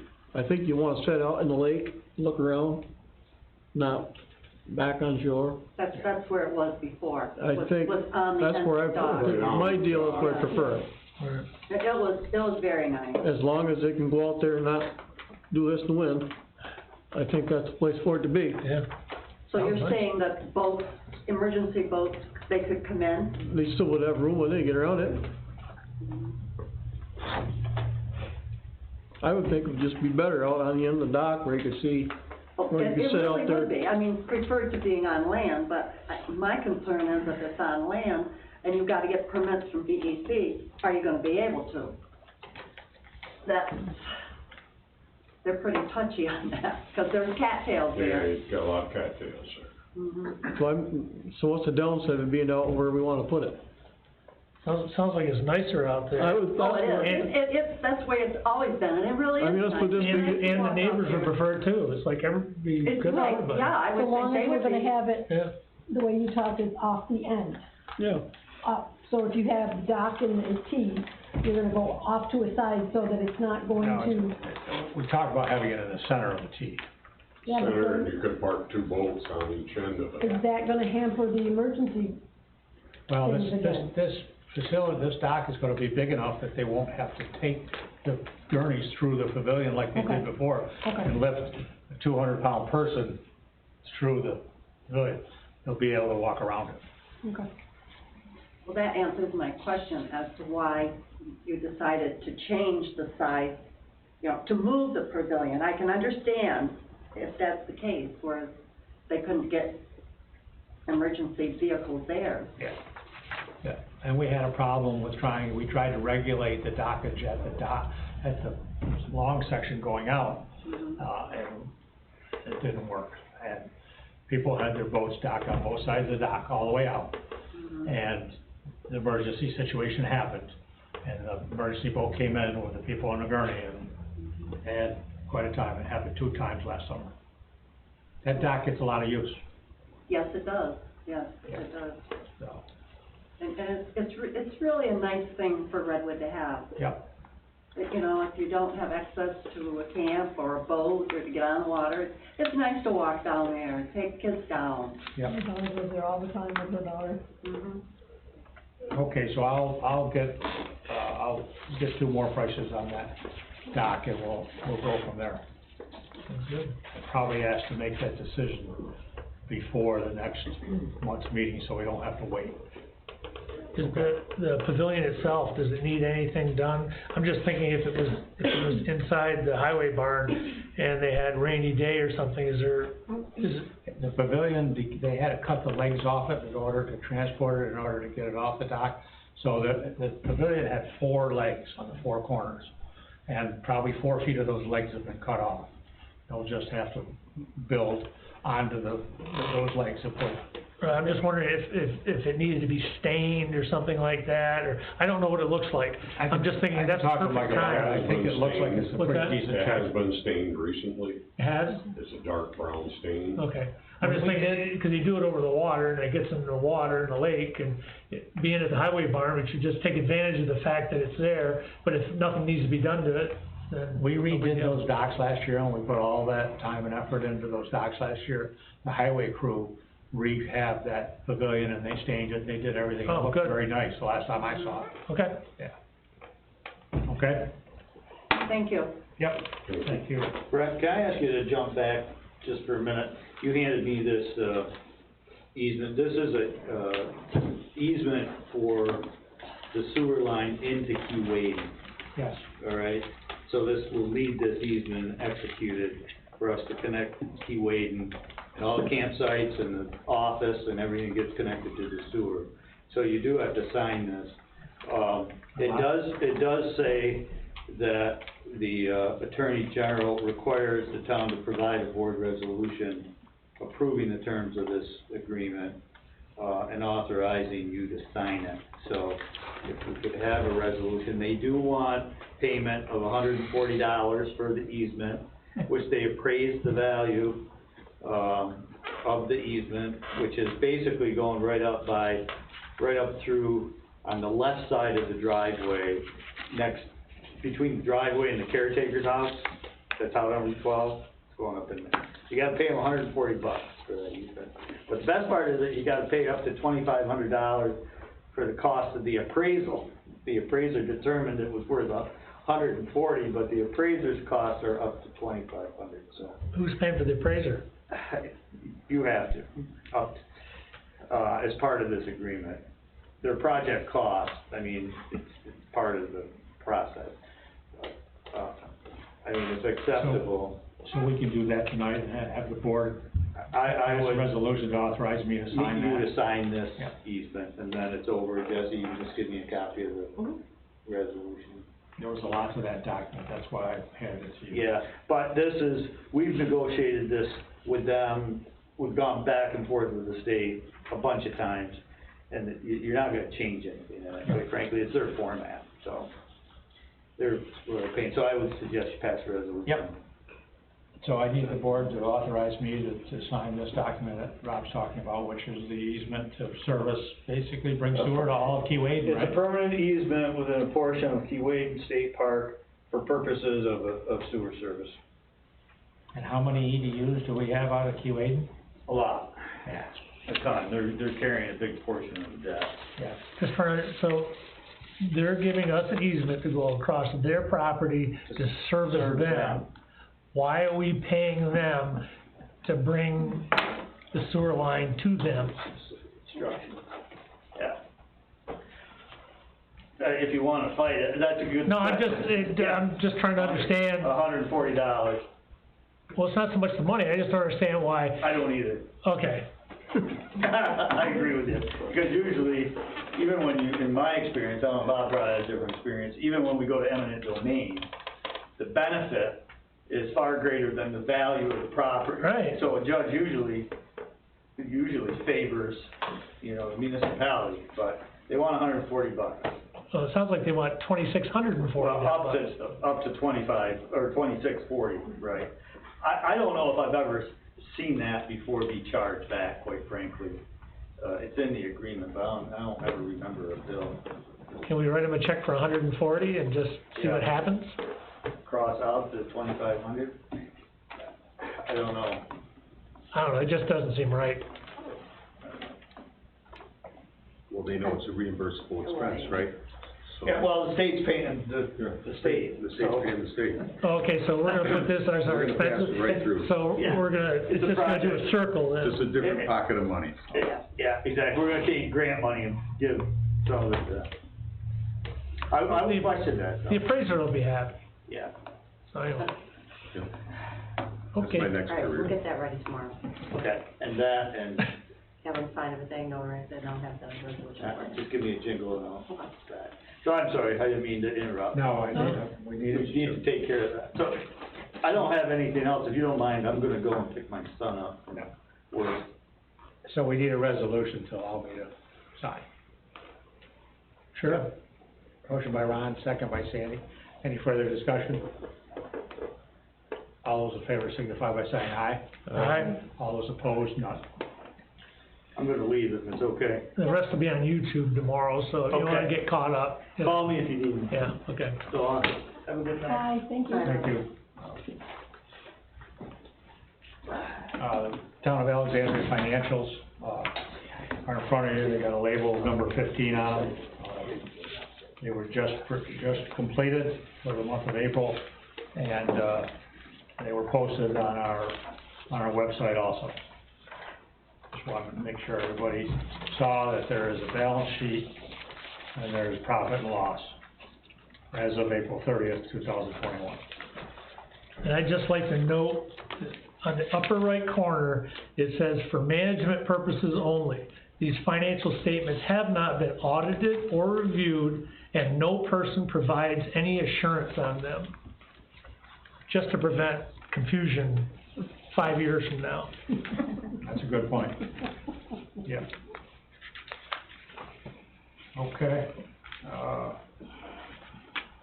Reading in response to Mr. Nelson's email. I'd like permission to read that, that'd be okay? Yep, go ahead. Excuse me. Okay, so this is, today is May the 1st, 2021. This is written by Andrew J. Nelson. He says, "I would like this to be read in its entirety at the next board meeting if possible. I've just now had a chance to watch the April 28, 2021 live stream and have a few concerns I'd like the board to address. First, I don't appreciate Mr. Thompson's seemingly snide remarks in regards to the gentleman's, parentheses, Mr. Farman, health at the start of the public hearing. Diabetes is not a joke. Perhaps if Mr. Thompson was on camera, I could see his facial expressions and body language and be able to better understand if he was serious about the man, quote, risking his life, or just making a derisive comment toward a concerned citizen. I think it's fairly obvious, but I could be wrong. He later has the gall to talk about civility, but no, not for his own sake, but for his deep concern for unknown future board members.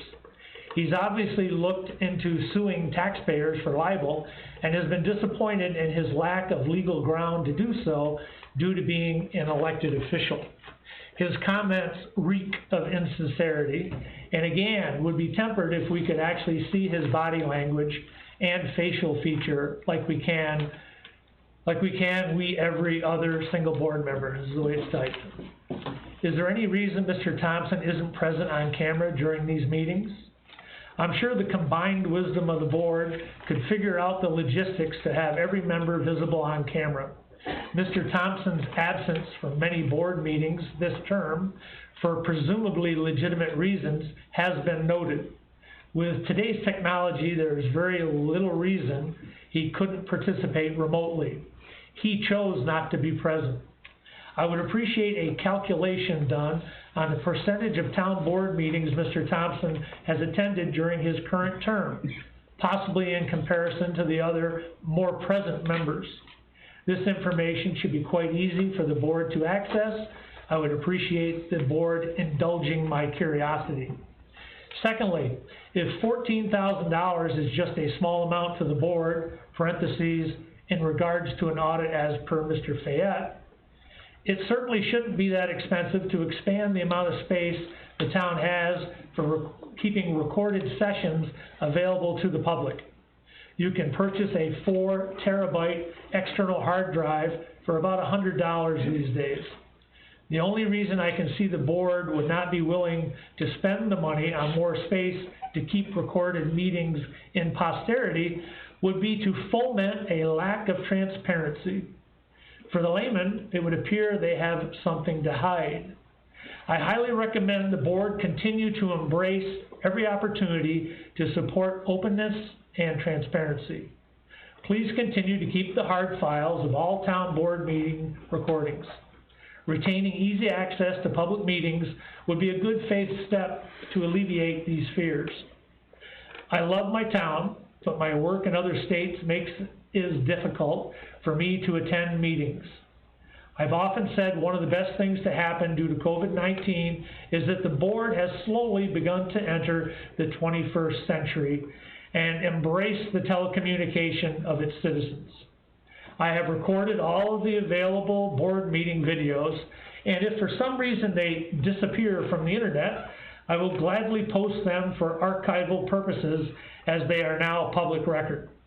Every citizen should have the ability to see and hear the words of their elected officials during session without bureaucratic red tape. I implore you, you do what needs to be done to continue to record and display these meetings in perpetuity. If there is no wrongdoing by the board, it is in your best interest to do so.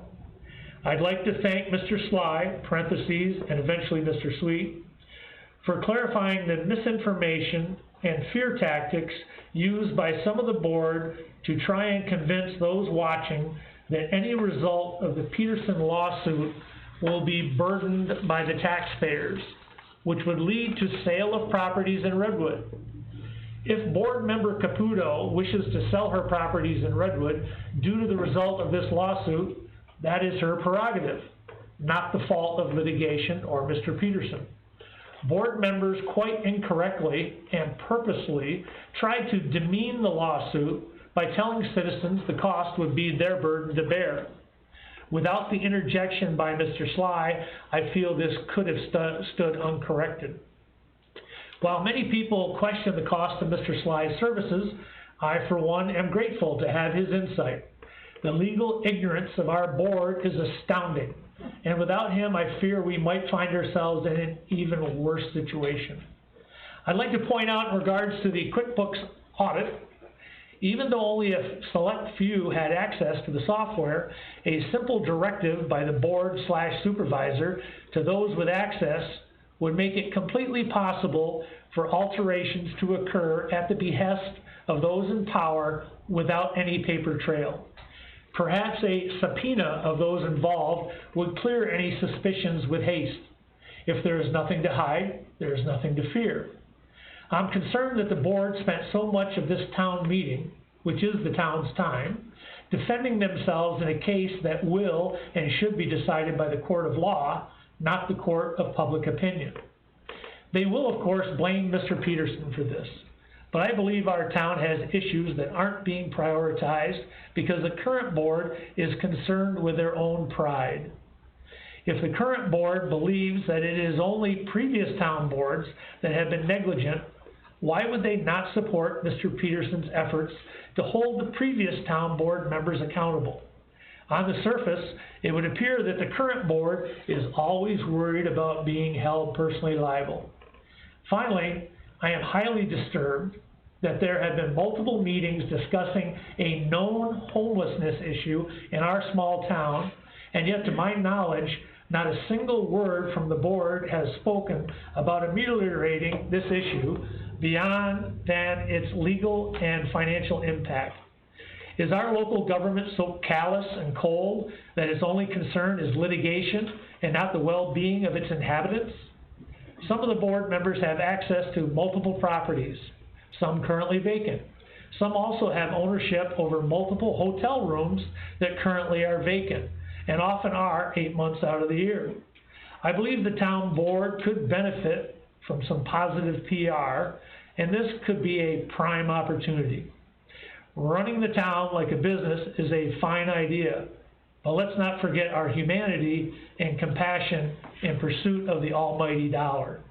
I appreciate your time and consideration in these matters. Regards, Andrew J. Nelson. Okay, the first part of this, I'd like, and the rest of the board is welcome. We've all got copies of this. The first part of this is in regard to myself. And Mr. Nelson, I hope you're listening tonight. If you're not, you'll probably watch a recording in a couple days or whatever.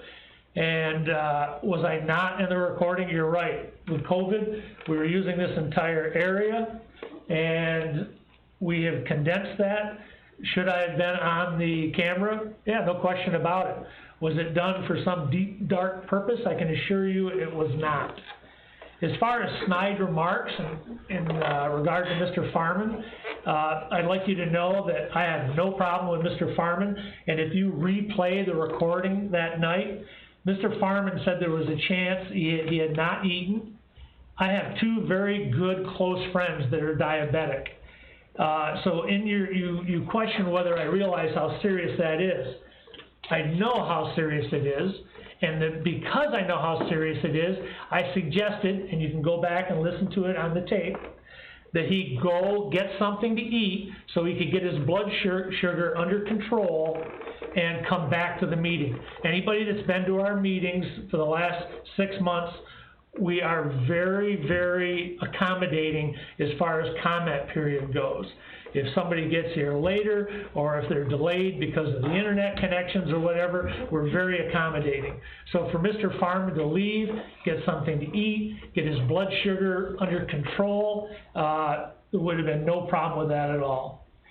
So the next question is in regard to my presence at meetings. Apparently, Mr. Nelson, I don't know if maybe the audio wasn't very good on other meetings. To the best of my knowledge, I've missed one meeting. I've had to attend because of COVID regulations a couple times by cell phone. So it's been on speakerphone. One time I was actually on a laptop and I sent questions in regard to a comment and had read at the meeting. We have anywhere between a 15 and 30-second delay. Like what you're hearing me right now was actually said about 20-25 seconds ago. So there's a delay. It makes it a little awkward, but I also agree with you where it's great that we now have the technology in place where someone who may not feel comfortable, may be housebound, can now attend our meetings, and that's a great step forward. And I guess I don't understand, since you couldn't see my facial expressions and my body language, so you weren't able to understand if I was serious, and yet you call my remarks snide. So, I guess part of the problem I have is, and I talked about it earlier in a part of the meeting that apparently didn't stream, but was recorded and will be available. So the meeting tonight's gonna be at least in a couple of different pieces. This being the last one, hopefully, if we don't have another glitch. But there's been a very toxic environment created by Mr. Peterson and his lawsuit. And it's very sad that, and your comment kind of slides into that this town board, for whatever reason, the first thing that's assumed is that they're doing something wrong instead of the other way around. And it's extremely unfortunate. And I just want to show one example.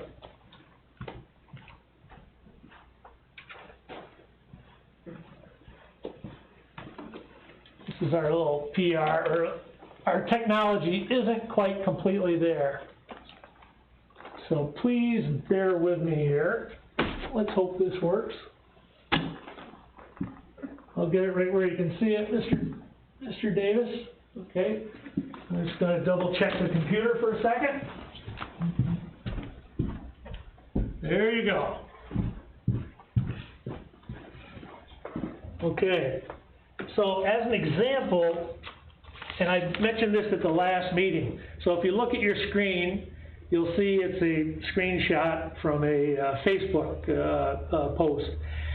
And I know our school is trying to do the best they can at explaining to our young children how social media can be so dangerous. Because when you put something out there, it's out there.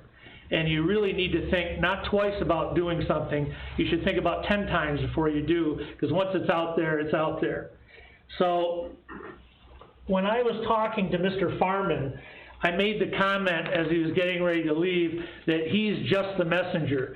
He was reading comments by Mr. Peterson. Mr. Peterson was housebound, I guess, at the time, and that's fine. And if you replay the video, you'll see in there where I said, "You're just the messenger." And I meant that. That was not Mr. Farman's words. He was doing that as a favor to a friend. So if you look on the screen, you'll see where Dan Peterson, above it says top fan with a diamond, so I guess that must mean something in Facebook circles. And on the bottom, there's a picture of myself from my Facebook page that I created so I could keep up with my grandchildren. So this is what Mr. Peterson says on Facebook, and it's about me. "This man is a liar and deceitful scoundrel. So disappointing the number of citizens he has misled with his propaganda of helping the town when he only cares about his own interests. I am confident the people won't be fooled much longer. The lies are all coming home to roost. The fraud and the cover-up will soon be exposed." There's absolutely nothing wrong with having a difference of opinion and having discussion based on facts. And if you have to agree to disagree, there's nothing wrong with that either. But this is the sort of thing that's being encouraged by a gentleman who's also running to be the leader of this town supervisor. And I would also like to point out that is more common. It was not a one-time deal. That's a common reaction to the way how Mr. Peterson handles things. And some of us have been asked, why do we run for this position? I can remember when I was on the school board, because there's Mr. Hanai, he was on the board for about 4 years. The last 3 which I was on for 12. And I remember going into executive session with Myra Jean Coster, who was our superintendent at the time. We're walking down the hall, and she was so upset, she had smoke coming out her ears. It was just the two of us, nobody else was listening. And I said to her, Myra Jean, do you have any respect for those 2 people? Those are the people that had upset her. I said, do you have any respect for those 2 people? And she said, absolutely not. I said, then you should not let this bother you. And I believe that wholeheartedly. I believed it then when I told her, and I believe it now.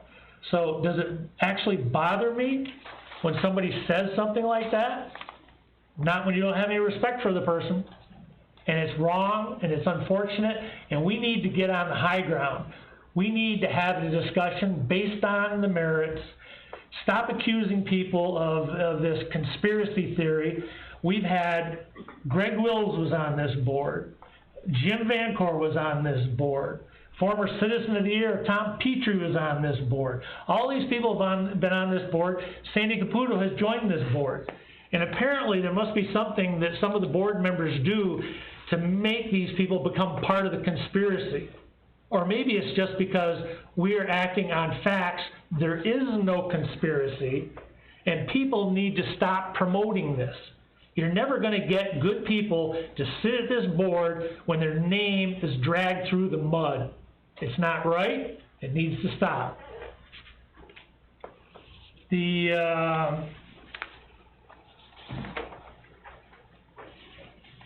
Okay, I have a question for Mr. Sly. When Mr. Peterson and the freeholders brought the lawsuit, it was my understanding that the accountants they were allowed to. I guess the question is, if they were not successful in their suit, who was going to pay for the accountants? For the court's accountant? Yes. Okay. Well, last meeting I read this, and I'll read it again this meeting. Okay. All right. This is right out of the statute, section 4 of the General Municipal Law. So when freeholders sign a petition stating that they have reason to believe that monies of the town or village are being unlawfully or corruptly expended, and the grounds of their belief, the justice, this would be the justice to the Supreme Court, upon 10 days' notice to the supervisor and the officers of the town dispersing the funds to which such monies belong, or the trustees and treasurer of the village, shall make a summary investigation into the financial affairs of such town and the accounts of such officers, and in his discretion may appoint experts, this is the judge now, may appoint experts to make such investigation and may cause the result thereof to be published in such manner as he may deem proper. The costs incurred in such investigation shall be taxed by the justice and paid upon his order by the officers whose expenditures are investigated if the facts in such affidavit be substantially proved. And otherwise, meaning if not substantially proved, by the freeholders making such affidavit.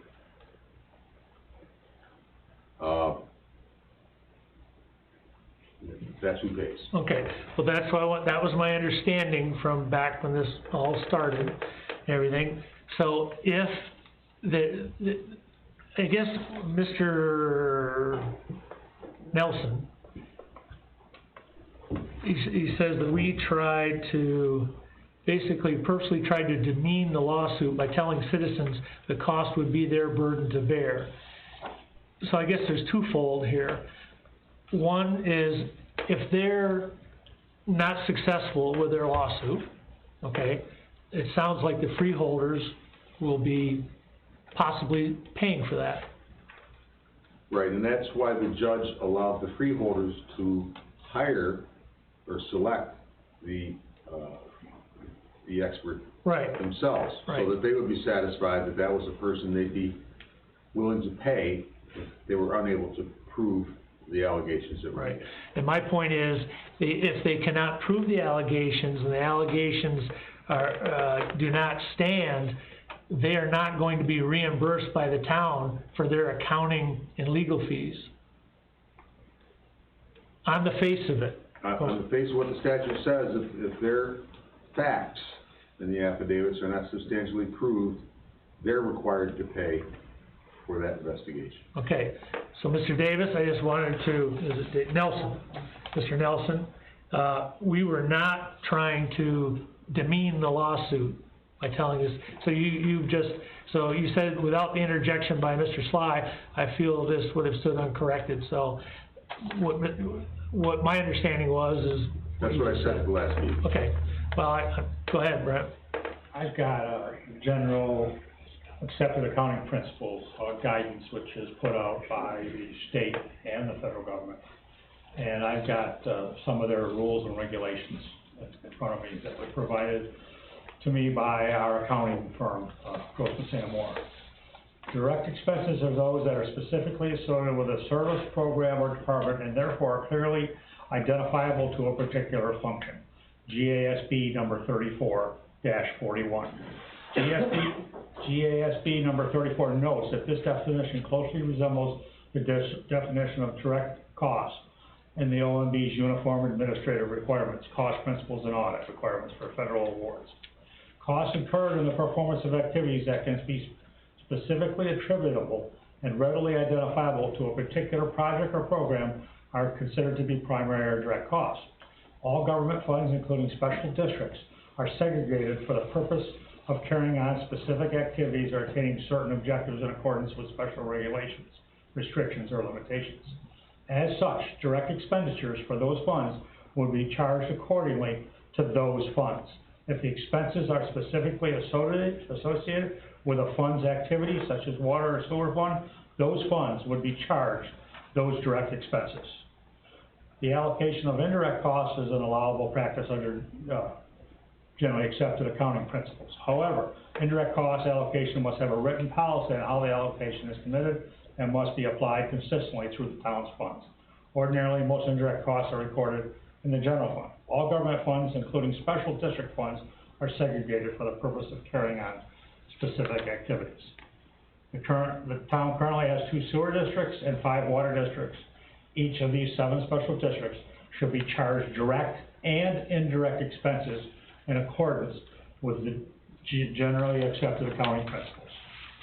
New York State town law appears consistent with GAAP since it states that any judgment against a town on behalf of the district would be charged to that district and shall be assessed and levied against the residents in that district. A judgment against a specific district would represent a direct expense of that district, therefore charged to that district. This appears consistent with generally associated accounting principles that is applied by the town for its finances. That was, that's from our accounting firm. They had one more.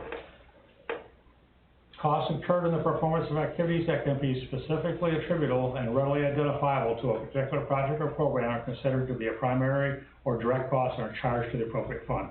This is the GAAP definition, which is required by accounting for municipalities.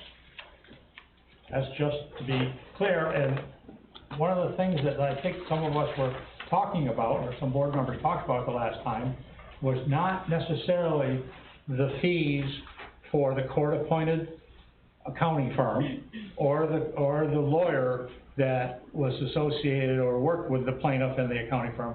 We're talking about the fees for our accounting that we've had to do and our fees for our lawyer to defend us. Which sadly get charged to the Redwood Sewer District. Yeah. Yeah. Right. So there's a bunch of different things we're talking about here. Bob made it very clear and Ronnie made it very clear about what the lawsuit says, and as far as who's paying for it, if who wins or who loses, whether it be the freeholders or whether it be the town. And that's yet to be decided. We go back to court in June, and we're not, who knows what's gonna happen. Obviously, we've got 300 pages that we put together to defend our position, and we're gonna abide by what the judge says. I'd like to just talk about one more paragraph in here and then I'll stop. I'd like to point out in regards to the QuickBooks audit, even though only a select few had access to the software, a simple directive by the board/supervisor to those with access would make it completely possible for alterations to occur at the behest of those in power without any paper trail. That is simply not true.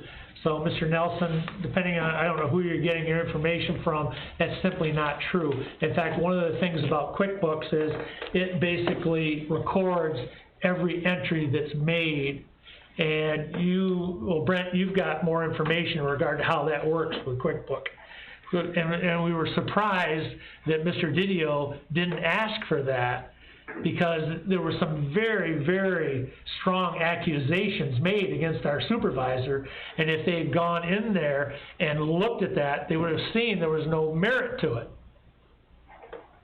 I mean, in the plaintiff's attorney's letter to the court when they submitted their documents, while there are many troubling findings, perhaps the most troubling is the determination that the books and records of the town were altered before they were provided to the court-appointed accounting firm, Danable and McKee. Like I said, he's making these statements, and they never even asked for the audit trail. Right. And we talked to a lot of people about this audit trail. It cannot be altered. It cannot be changed. It's a part of a program that the only thing you could ever do is maybe you could delete the program, I don't know, but obviously that hasn't happened with us. Well, things, you can change entries. Yeah. It logs But it those shows changes, you. right? Yeah. It's all there, it Yeah. shows it. It's just like when they were talking tonight about the $162,000.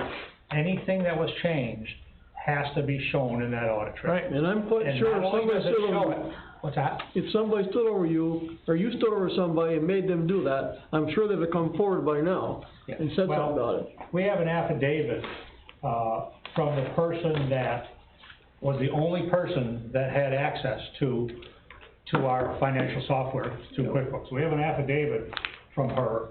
I'm a certified public accountant in the state of New York. I'm also principal in Ferguson and Company.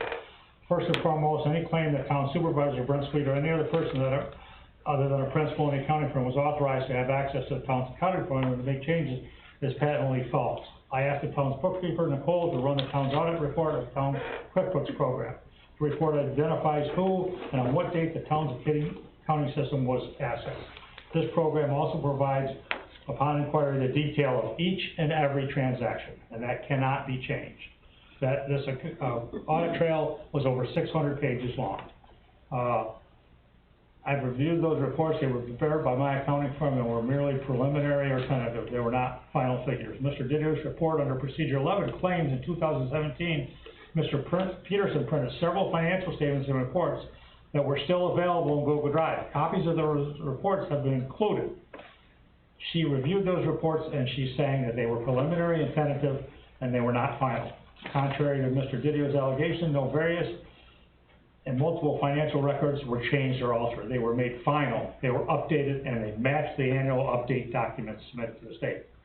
And she goes on to cite examples, thus claims that Brent Sweet or anyone else for that matter modified financial statements of the town are simply incorrect.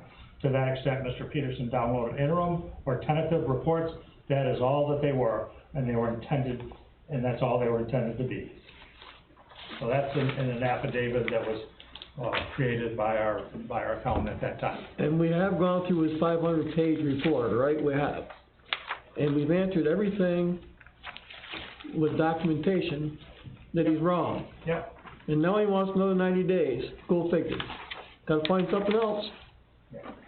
Well, I think we've taken care of Mr. Nelson's letter, and we need to move on this.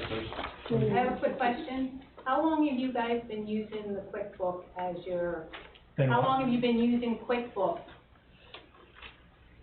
Since Sherry Ferguson came, and I believe she started in 2016. Yeah. Okay. I'm gonna go on to the next item here.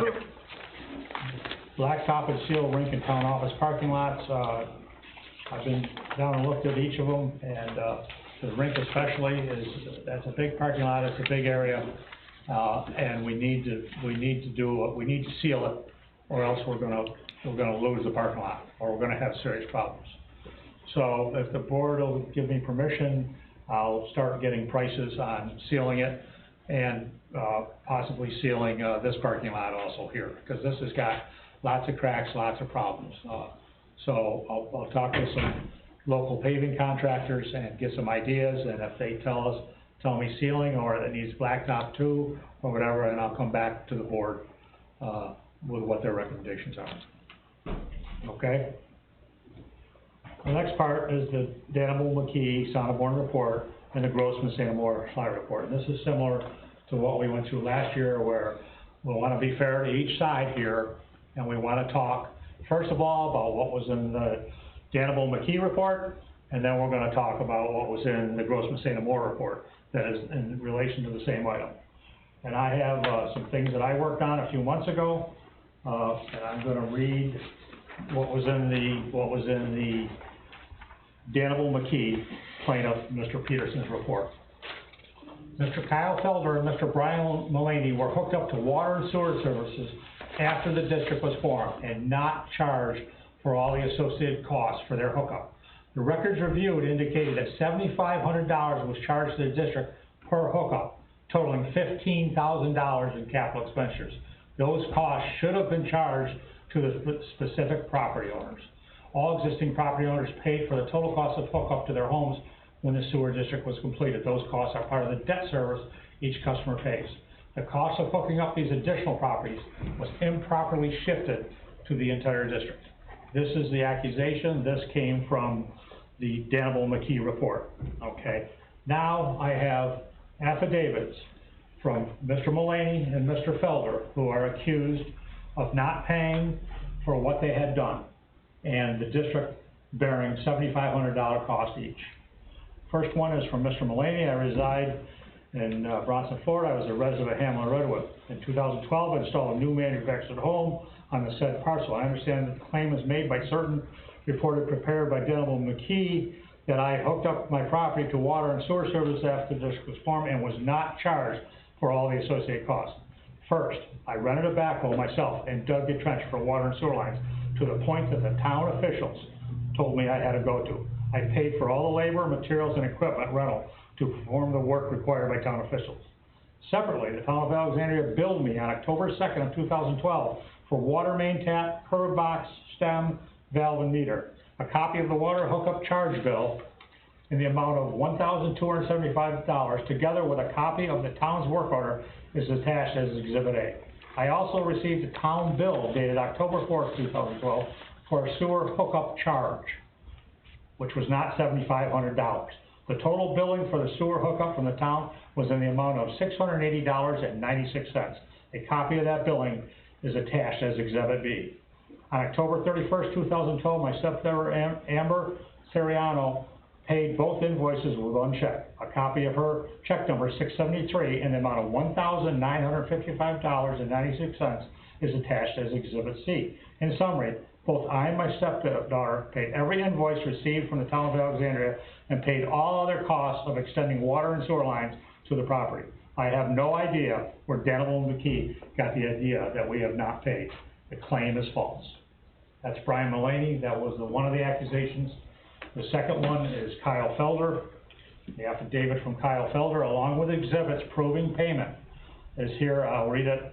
I own a business in the Hamlin Redwoods. This affidavit shows that I hired and paid for all labor, materials, and expenses for water and sewer services to be brought and installed for my business. In April of 2010, I hired Marcellus Construction to dig a trench and lay water and sewer lines to my business. I paid Marcellus Construction for their work. I was separately charged $276.24 by the town for connecting to the sewer pot, and also charged an additional $500 for a new water line. Each of those amounts is shown as the document that's attached as Exhibit A. Exhibit B shows the town's customer account history for my account of my business, with the addition of the new water use billing in the amount of $122.71. As shown on Exhibit B, I paid that amount on October 13th, 2020, by check number 3697. I am told that Danable McKee report states that I should have been charged $7,500 for the hookup. I paid all that I was ever billed for by the town of Alexandria. In sum, I paid all the amounts due to the town for water and sewer. The October 13th date has the wrong year that I just read. That is, that was back in 2010, I'm sorry. And then I have another affidavit from Marcellus Construction, manager, owner, Steve Garrett. I'm the president of Marcellus Construction. On or about April 6th, MCI contracted with Kyle Felder, Felder's Roofing, to dig a trench and bring water and sewer service lines to Felder's Roofing business at 43495 State Route 37. MCI dug the trench, laid the pipe, backfilled the trench for redwood water and sewer service to Felder's Roofing. MCI completed the contracted job for Mr. Felder on or about April 23rd, 2010. Upon completion of the job, MCI was paid in full by Felder's Roofing for all materials and work provided. All materials for actual hookups at each end of the service were provided by the Redwood Sewer District and Redwood Water District, and those costs were billed directly to Kyle Felder and Felder's Roofing. The Redwood Sewer and Water operators provided the materials for the hookups to the sewer main and water main and sewer services at each end. As stated in paragraph 6, those materials were billed and paid for Kyle Felder of Felder's Roofing, as documented in the customer account history report from the town of Alexandria. So there's two different instances that of the monies that the town supposedly owes Redwood Sewer District, $7,500 each, or $15,000. There's proof, there's copies of checks, there's copies of bills, there's copies of the invoices of everything that was paid for by these people because that was not part of the sewer district's initial hookup where they don't have to pay. These people paid. Anybody know where he got the $7,500 from, or did he just pull it out of the air like everything else? I've talked to Jamie and I've talked to Mike Fayette, and I asked if there's anything that says anything about a $7,500 hookup fee. Jesse, are you aware of a $7,500 hookup fee? None of us are aware of any $7,500 hookup fee, as it says in the. And this is part of his 500-page lawsuit, right? What's that? This is part of his 500-page lawsuit. Yeah. There's lots more of that stuff. Yeah. I got some right here. Yeah. It goes on and on. Yeah. So that's all that I have to say about the two reports, one from the plaintiff and one from the town of Alexandria. Anybody else have anything more to say? I'll read, tonight I would like to address one of the many inaccurate claims Dan Peterson and his freeholders presented in their lawsuit against the town. I would like to discuss in further detail about the claim that the court-appointed auditor, Danville McKee, reported on page 15 that I should have paid $10,810 in sewer charges since 1992. Again, Dan Peterson and the auditor, Danville and McKee, ignored all facts regarding my property. There are many reasons I legally did not get charged a sewer fee. The main reason is that the sewer line ended at the last house on County Route 192. The engineer failed to bring the line approximately 600 feet down County Route 3 to my property. It has been determined that it is illegal to charge any property a user fee if they are not hooked into the sewer system and contributing waste to the system. This was determined by the New York State Comptroller in their 2019-90 examination report. Now let's discuss the approximately 47 vacant properties that were billed sewer charges in 1992, and then the charges were canceled in 92 due to many grievances. Yes, I was on the town board at that time, and I've been accused of canceling these sewer charges for my own benefit, ignoring that any actions by the board was done illegally by the entire board, not just myself. Dan Peterson has 43 freeholders, and I have them all here. Where am I? Claim the lawsuit that these charges should not have been canceled. The cancellation of those charges might include it actually put the town in legal compliance with the New York State. John, I want to stop you for a second here because Mike Fayette and I called Dan Peterson and Dean Earp to come here to review the 7 documents that we had that showed when the grievances of the people that grieved came to the town board and complained that they weren't hooked up and they did not have sewer service and they were being charged.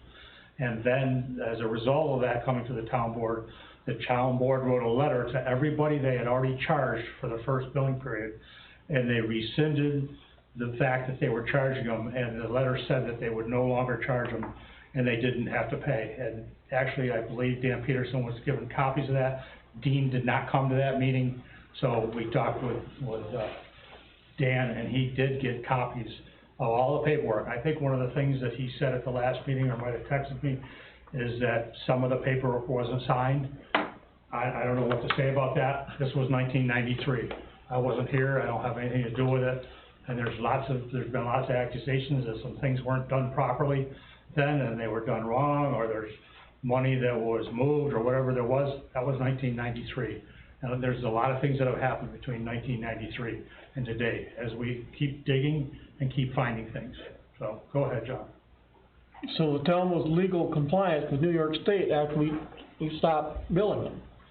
Town law, New York general municipal law. Also, what everyone seems to miss is the fact that the Redwood Sewer Ordinance stated several times that a user fee will be charged only to property owners that contribute waste in the sewer system.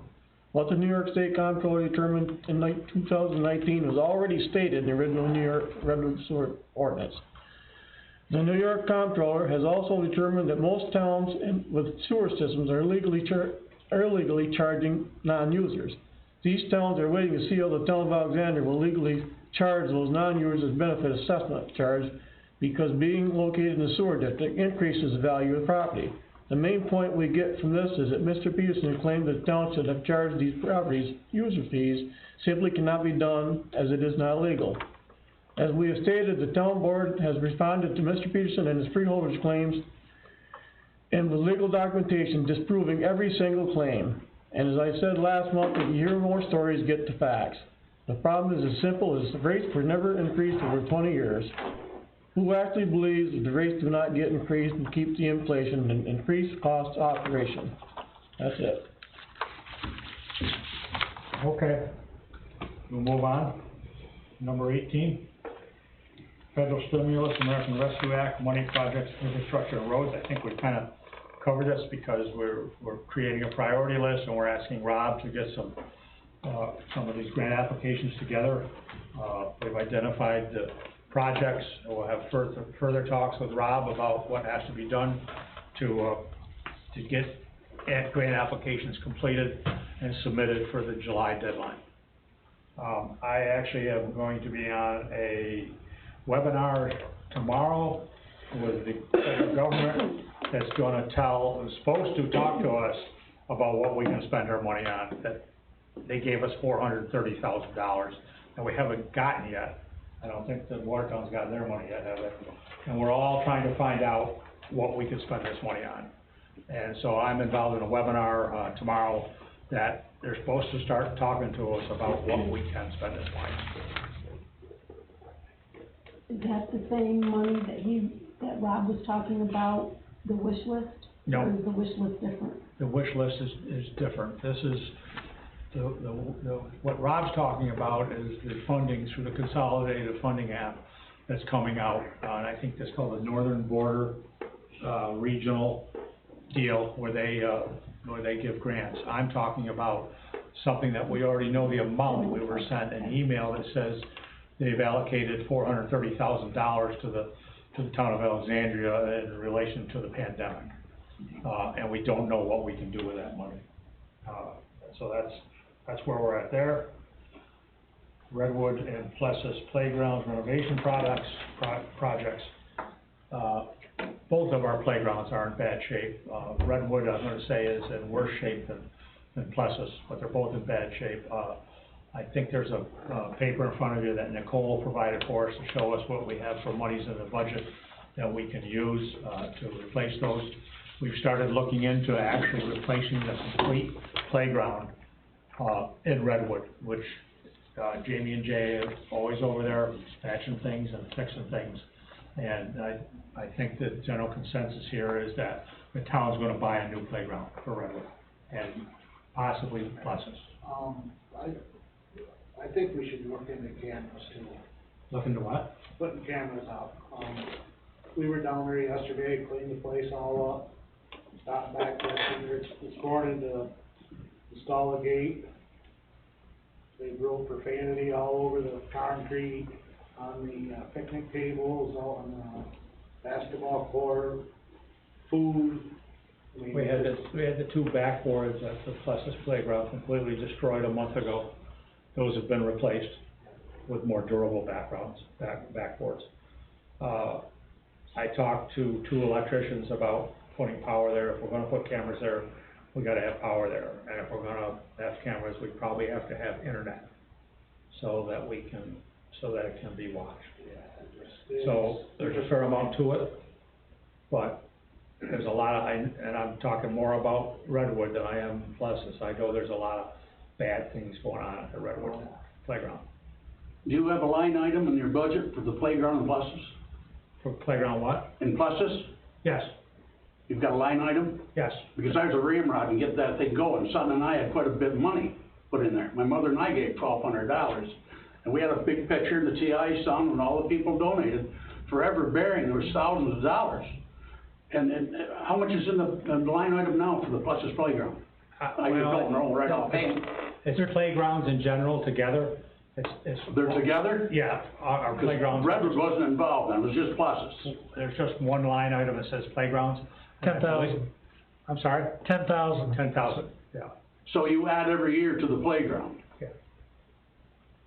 And we're gonna have to spend more than that, because just the playground itself, the pricing we're getting is anywhere from $10,000 to $20,000 for a playground. So, I think that this board is prepared to get some funds from some other areas, to fix these playgrounds, or these playgrounds, in my opinion, are hideous, they're awful. Last year, we put all new slides at both playgrounds, I mean, and, you know, playground equipment is just expensive.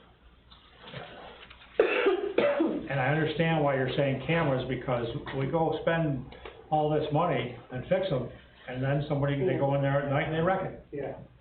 I mean, we put 2 new slides in last year, right? Yeah. They weren't cheap. No.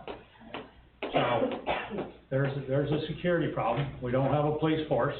I know people are calling the sheriffs and people are calling the state police, but we all know how that works. You gotta catch them, and getting any money out of them or whatever is a whole another process. Can you get a price, Brent, to put cameras in? I got 2 electricians, Ely and Babco, getting us prices on. Okay. Yeah. Where can they put the cameras so they don't get destroyed? How to reach. That's what I mean. Hopefully the camera they're aiming at with a rock, the other camera will see them do it. We'll see. I know what you mean. Yep. The cameras are cheap. Yeah. And so what I'm getting at, the more cameras, the better. Yeah. And hopefully that'll be a deterrent just in itself. You don't wanna catch them, you want them to stop doing it. Well, as long as they can't destroy the cameras, Yeah. it'll work. Well, hopefully the other It'll be cameras. a game for them. Let's Can't get see them if all at one time. I guess you got a point there, okay. Yeah, hopefully. I give.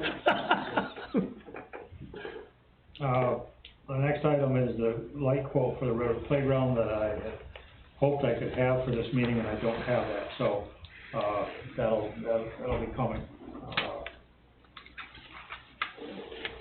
The next item is budget transfers.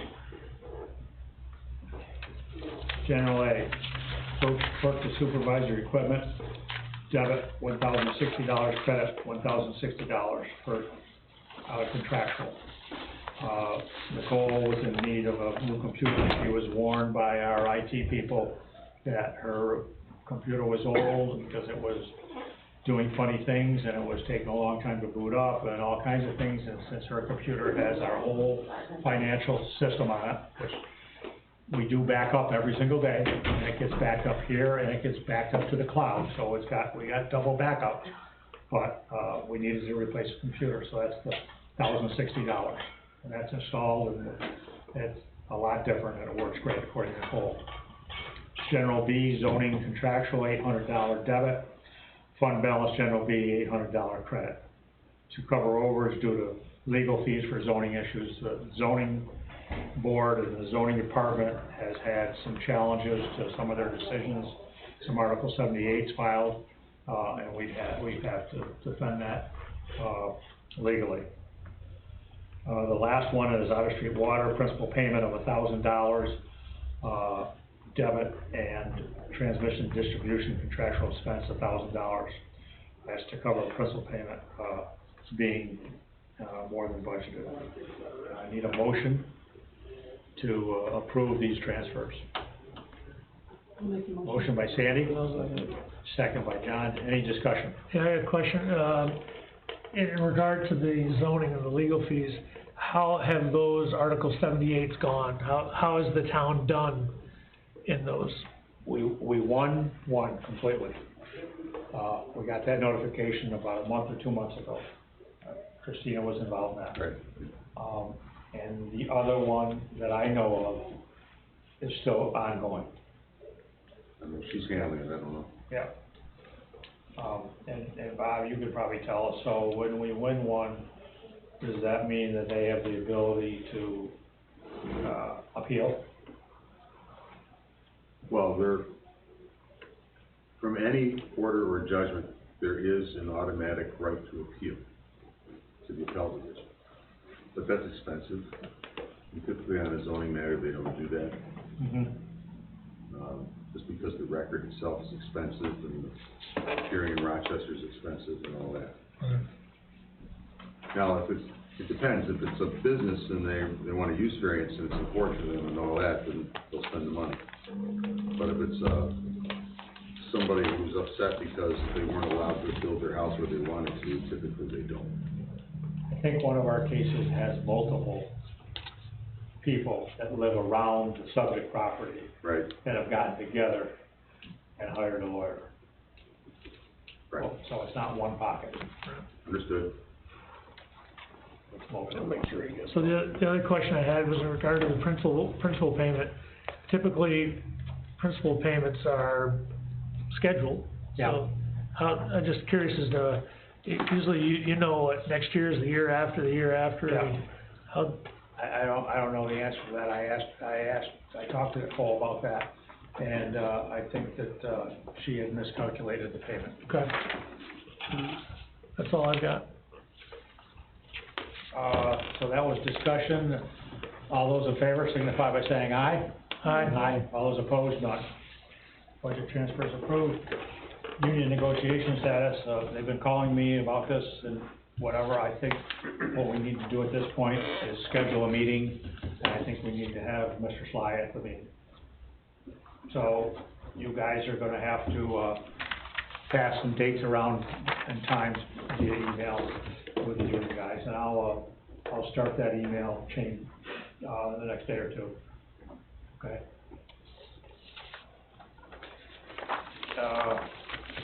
Cannabis, the village is doing a what, Julia? Are they doing a public hearing? We're doing a public hearing to see what, to see how the community feels about it. Because if you don't opt out before December, you're in. So we're putting it out to the community to see how they feel, as opposed to 5 of us or 4 of us making a decision.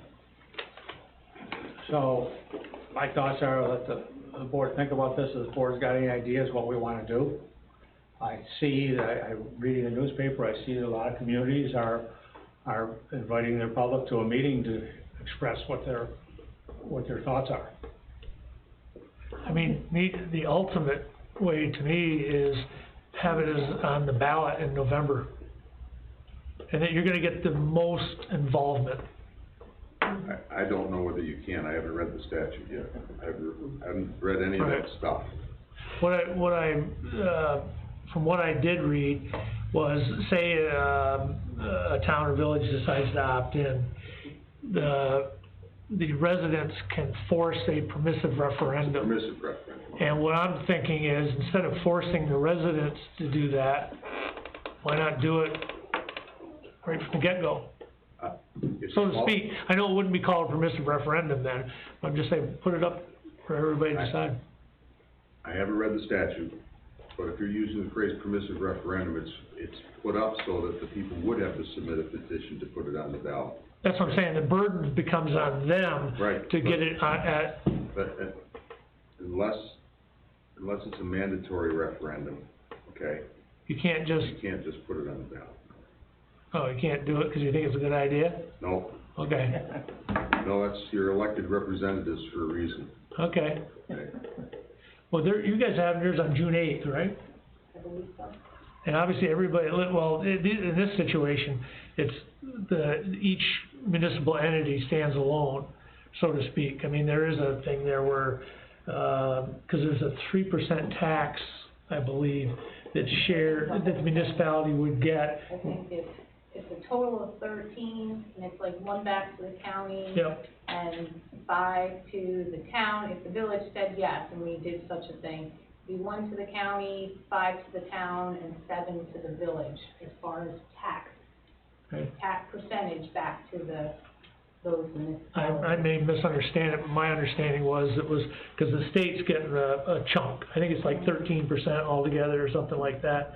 And that there's 4%, each municipality, the village being by itself, and then outside the village being a different entity.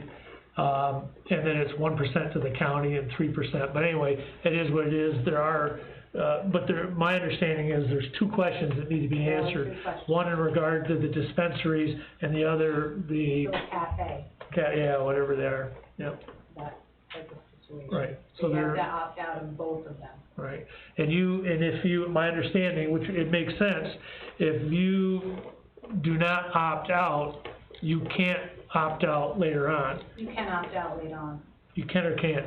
You can opt out after, you can't opt out until, like, I imagine there's probably a time, Mr. Burrows explained it, but you can at a further notice opt out. But what will happen is, if you don't opt out now, then everybody who's applying for a permit to either sell or run a cafe, they'll go look to see where New York State says they'll have it, and then they'll pick out of those spots where they're gonna go.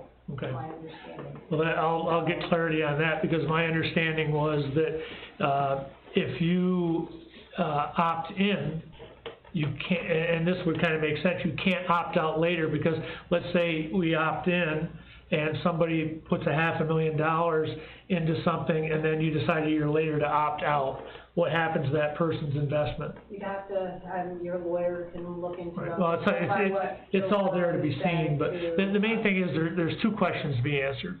One, whether you're gonna allow the sales, the actual retail sales to take place, that's a separate issue, and then the other is an actual cafe or whatever they call it. So it's two completely separate issues, and the more input, the better, because people are gonna live with the decision, one way or the other. Well, I think we'll watch and see what happens with the village, and, that's on June 8th, you said? Yeah, regular village meeting. And we can have this discussion again at our June meeting. Okay, well, now that I've heard we can't put it on the ballot, I'm all for a public hearing. I mean, they're gonna have one, but that's gonna be limited to people inside the village, and so there's a lot of square miles outside the village, and we need to hear from the residents. And another 3,000 people. Yep. Yeah. Okay. When do you wanna do the public hearing? What's that? When do you wanna do the public, I mean, I would say the sooner the better to start getting feedback. Well, I mean, cause I'm thinking, like, theirs is June 8th, even like a couple weeks after that, or?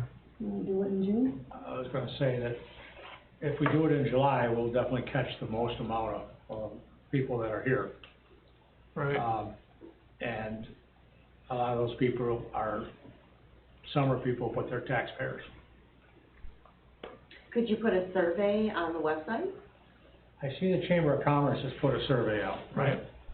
They had it wrong the first time, because they had one question. They've got it now, so there's two questions.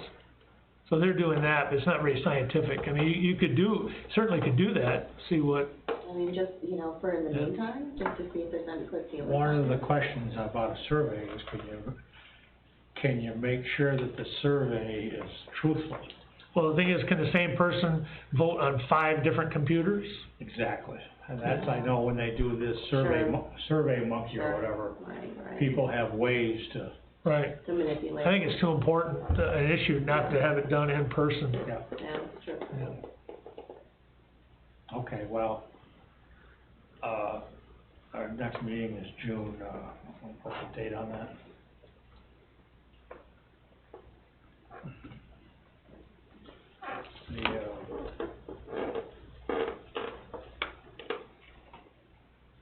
June 16th is the third Wednesday, theirs is on June 8th. I'd say on June 16th, we set a date, a July date to do it, unless you wanna set it right now. I don't see anything preventing us from setting something right now. Do you wanna do it at a board meeting or Sure. special board meeting? We could do it at the beginning of a board meeting. Our board meeting is on the 21st, Wednesday. That's the third. You wanna do it? The good thing is, that's almost the longest day of the year, so we might still have daylight when we get out of the meeting.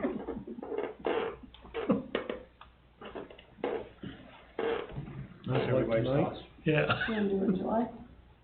July 21st? Yep. And do you wanna do it at, 6 o'clock? Mhm. And so we're gonna have to advertise that. Jesse, this is actually gonna be a public hearing, am I correct? Well, what you're doing is you're just seeking information from the public. You're not- You don't have a specific. You can't take a vote. For you that they come in and voice. You just wanna basically take a verbal plebiscite. Right. If you wanna do. I'm thinking if we did that in July, and then make a decision in August, yeah, something like that. So, we can advertise this as a public hearing. Well, not really a hearing, Not really a like public almost a public forum. Public forum. Okay, so we'll advertise it as a public forum, we'll put together the two questions that there are, or the two decisions that we have to make, we'll be very, very clear about that, and we should advertise that, a couple times, 4 weeks before our meeting and 2 weeks before our meeting, or what's everybody think? So you wanna have it at 6 o'clock and then stay on there, following the public forum, the regular board meeting will follow? Yep. Right. Okay. Yep. Okay? Yep. And Jesse and I will look on the internet and get the proper wording for Yeah. what the Yeah, how you wanna, decision is how you all wanna about. put it in. Yep. Okay. Okay? Yep. I need a motion to set that public forum.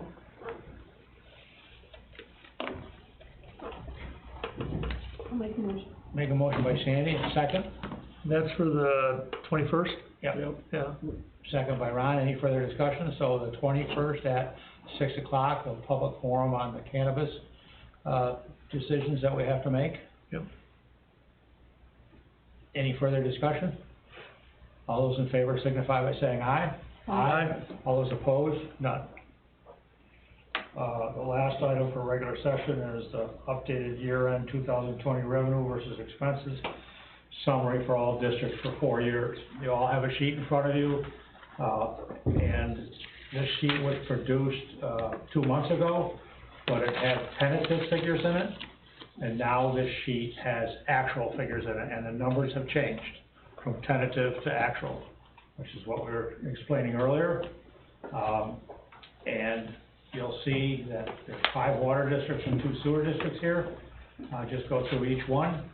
And what I'll say is in 2017, of the 7 districts, 6 of the districts were in the red. They were in the negative. We've raised rates, we've worked on expenses, we've allocated the water and sewer operators' times to other departments, to DPW, to the rink, all kinds of places, so we've got them doing other things, so that we've moved their wages to those other departments appropriately as they work.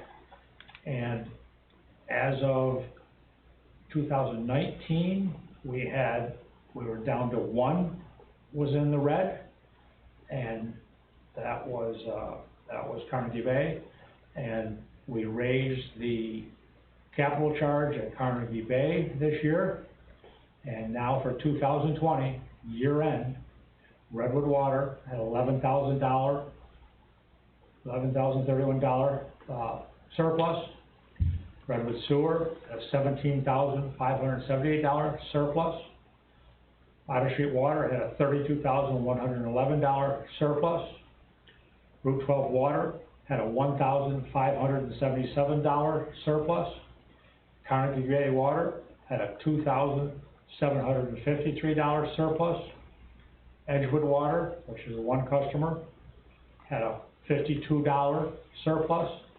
And the last one is Route 12 Sewer, had a $7,636 surplus. So what I'm saying is in 2017, we had 6 of them in the negative and 1 in the positive, and now we have all 7 in the positive.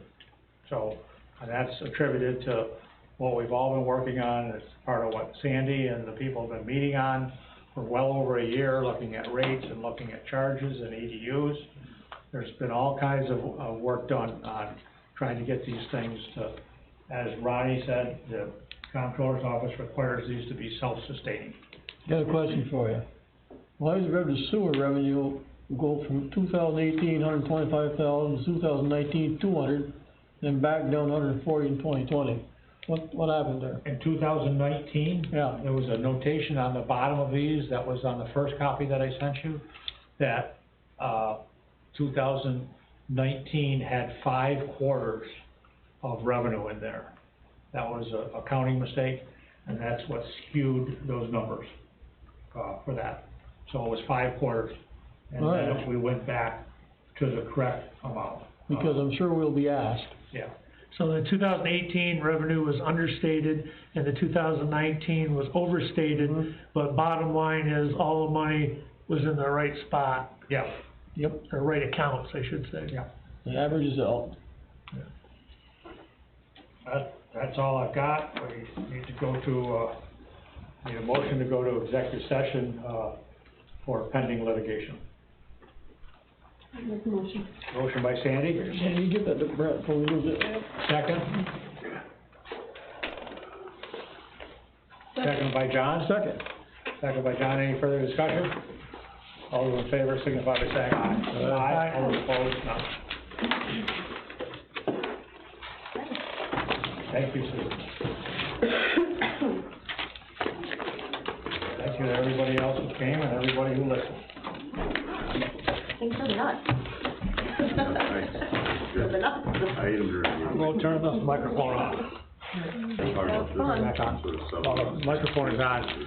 Is that I think the beginning of the meeting, there were some issues with the streaming of the audio and the video. We talked to the technician, and in between, that part of it was recorded. And he is going to link that recording so that hopefully that can all be viewed and listened to. That was, an IT problem that we had. We didn't do it on purpose so that you couldn't see or hear, and we're gonna try to make sure that that gets added to the whole meeting's video. Thank you. Thanks, yeah, I got a hearing tomorrow. Oh.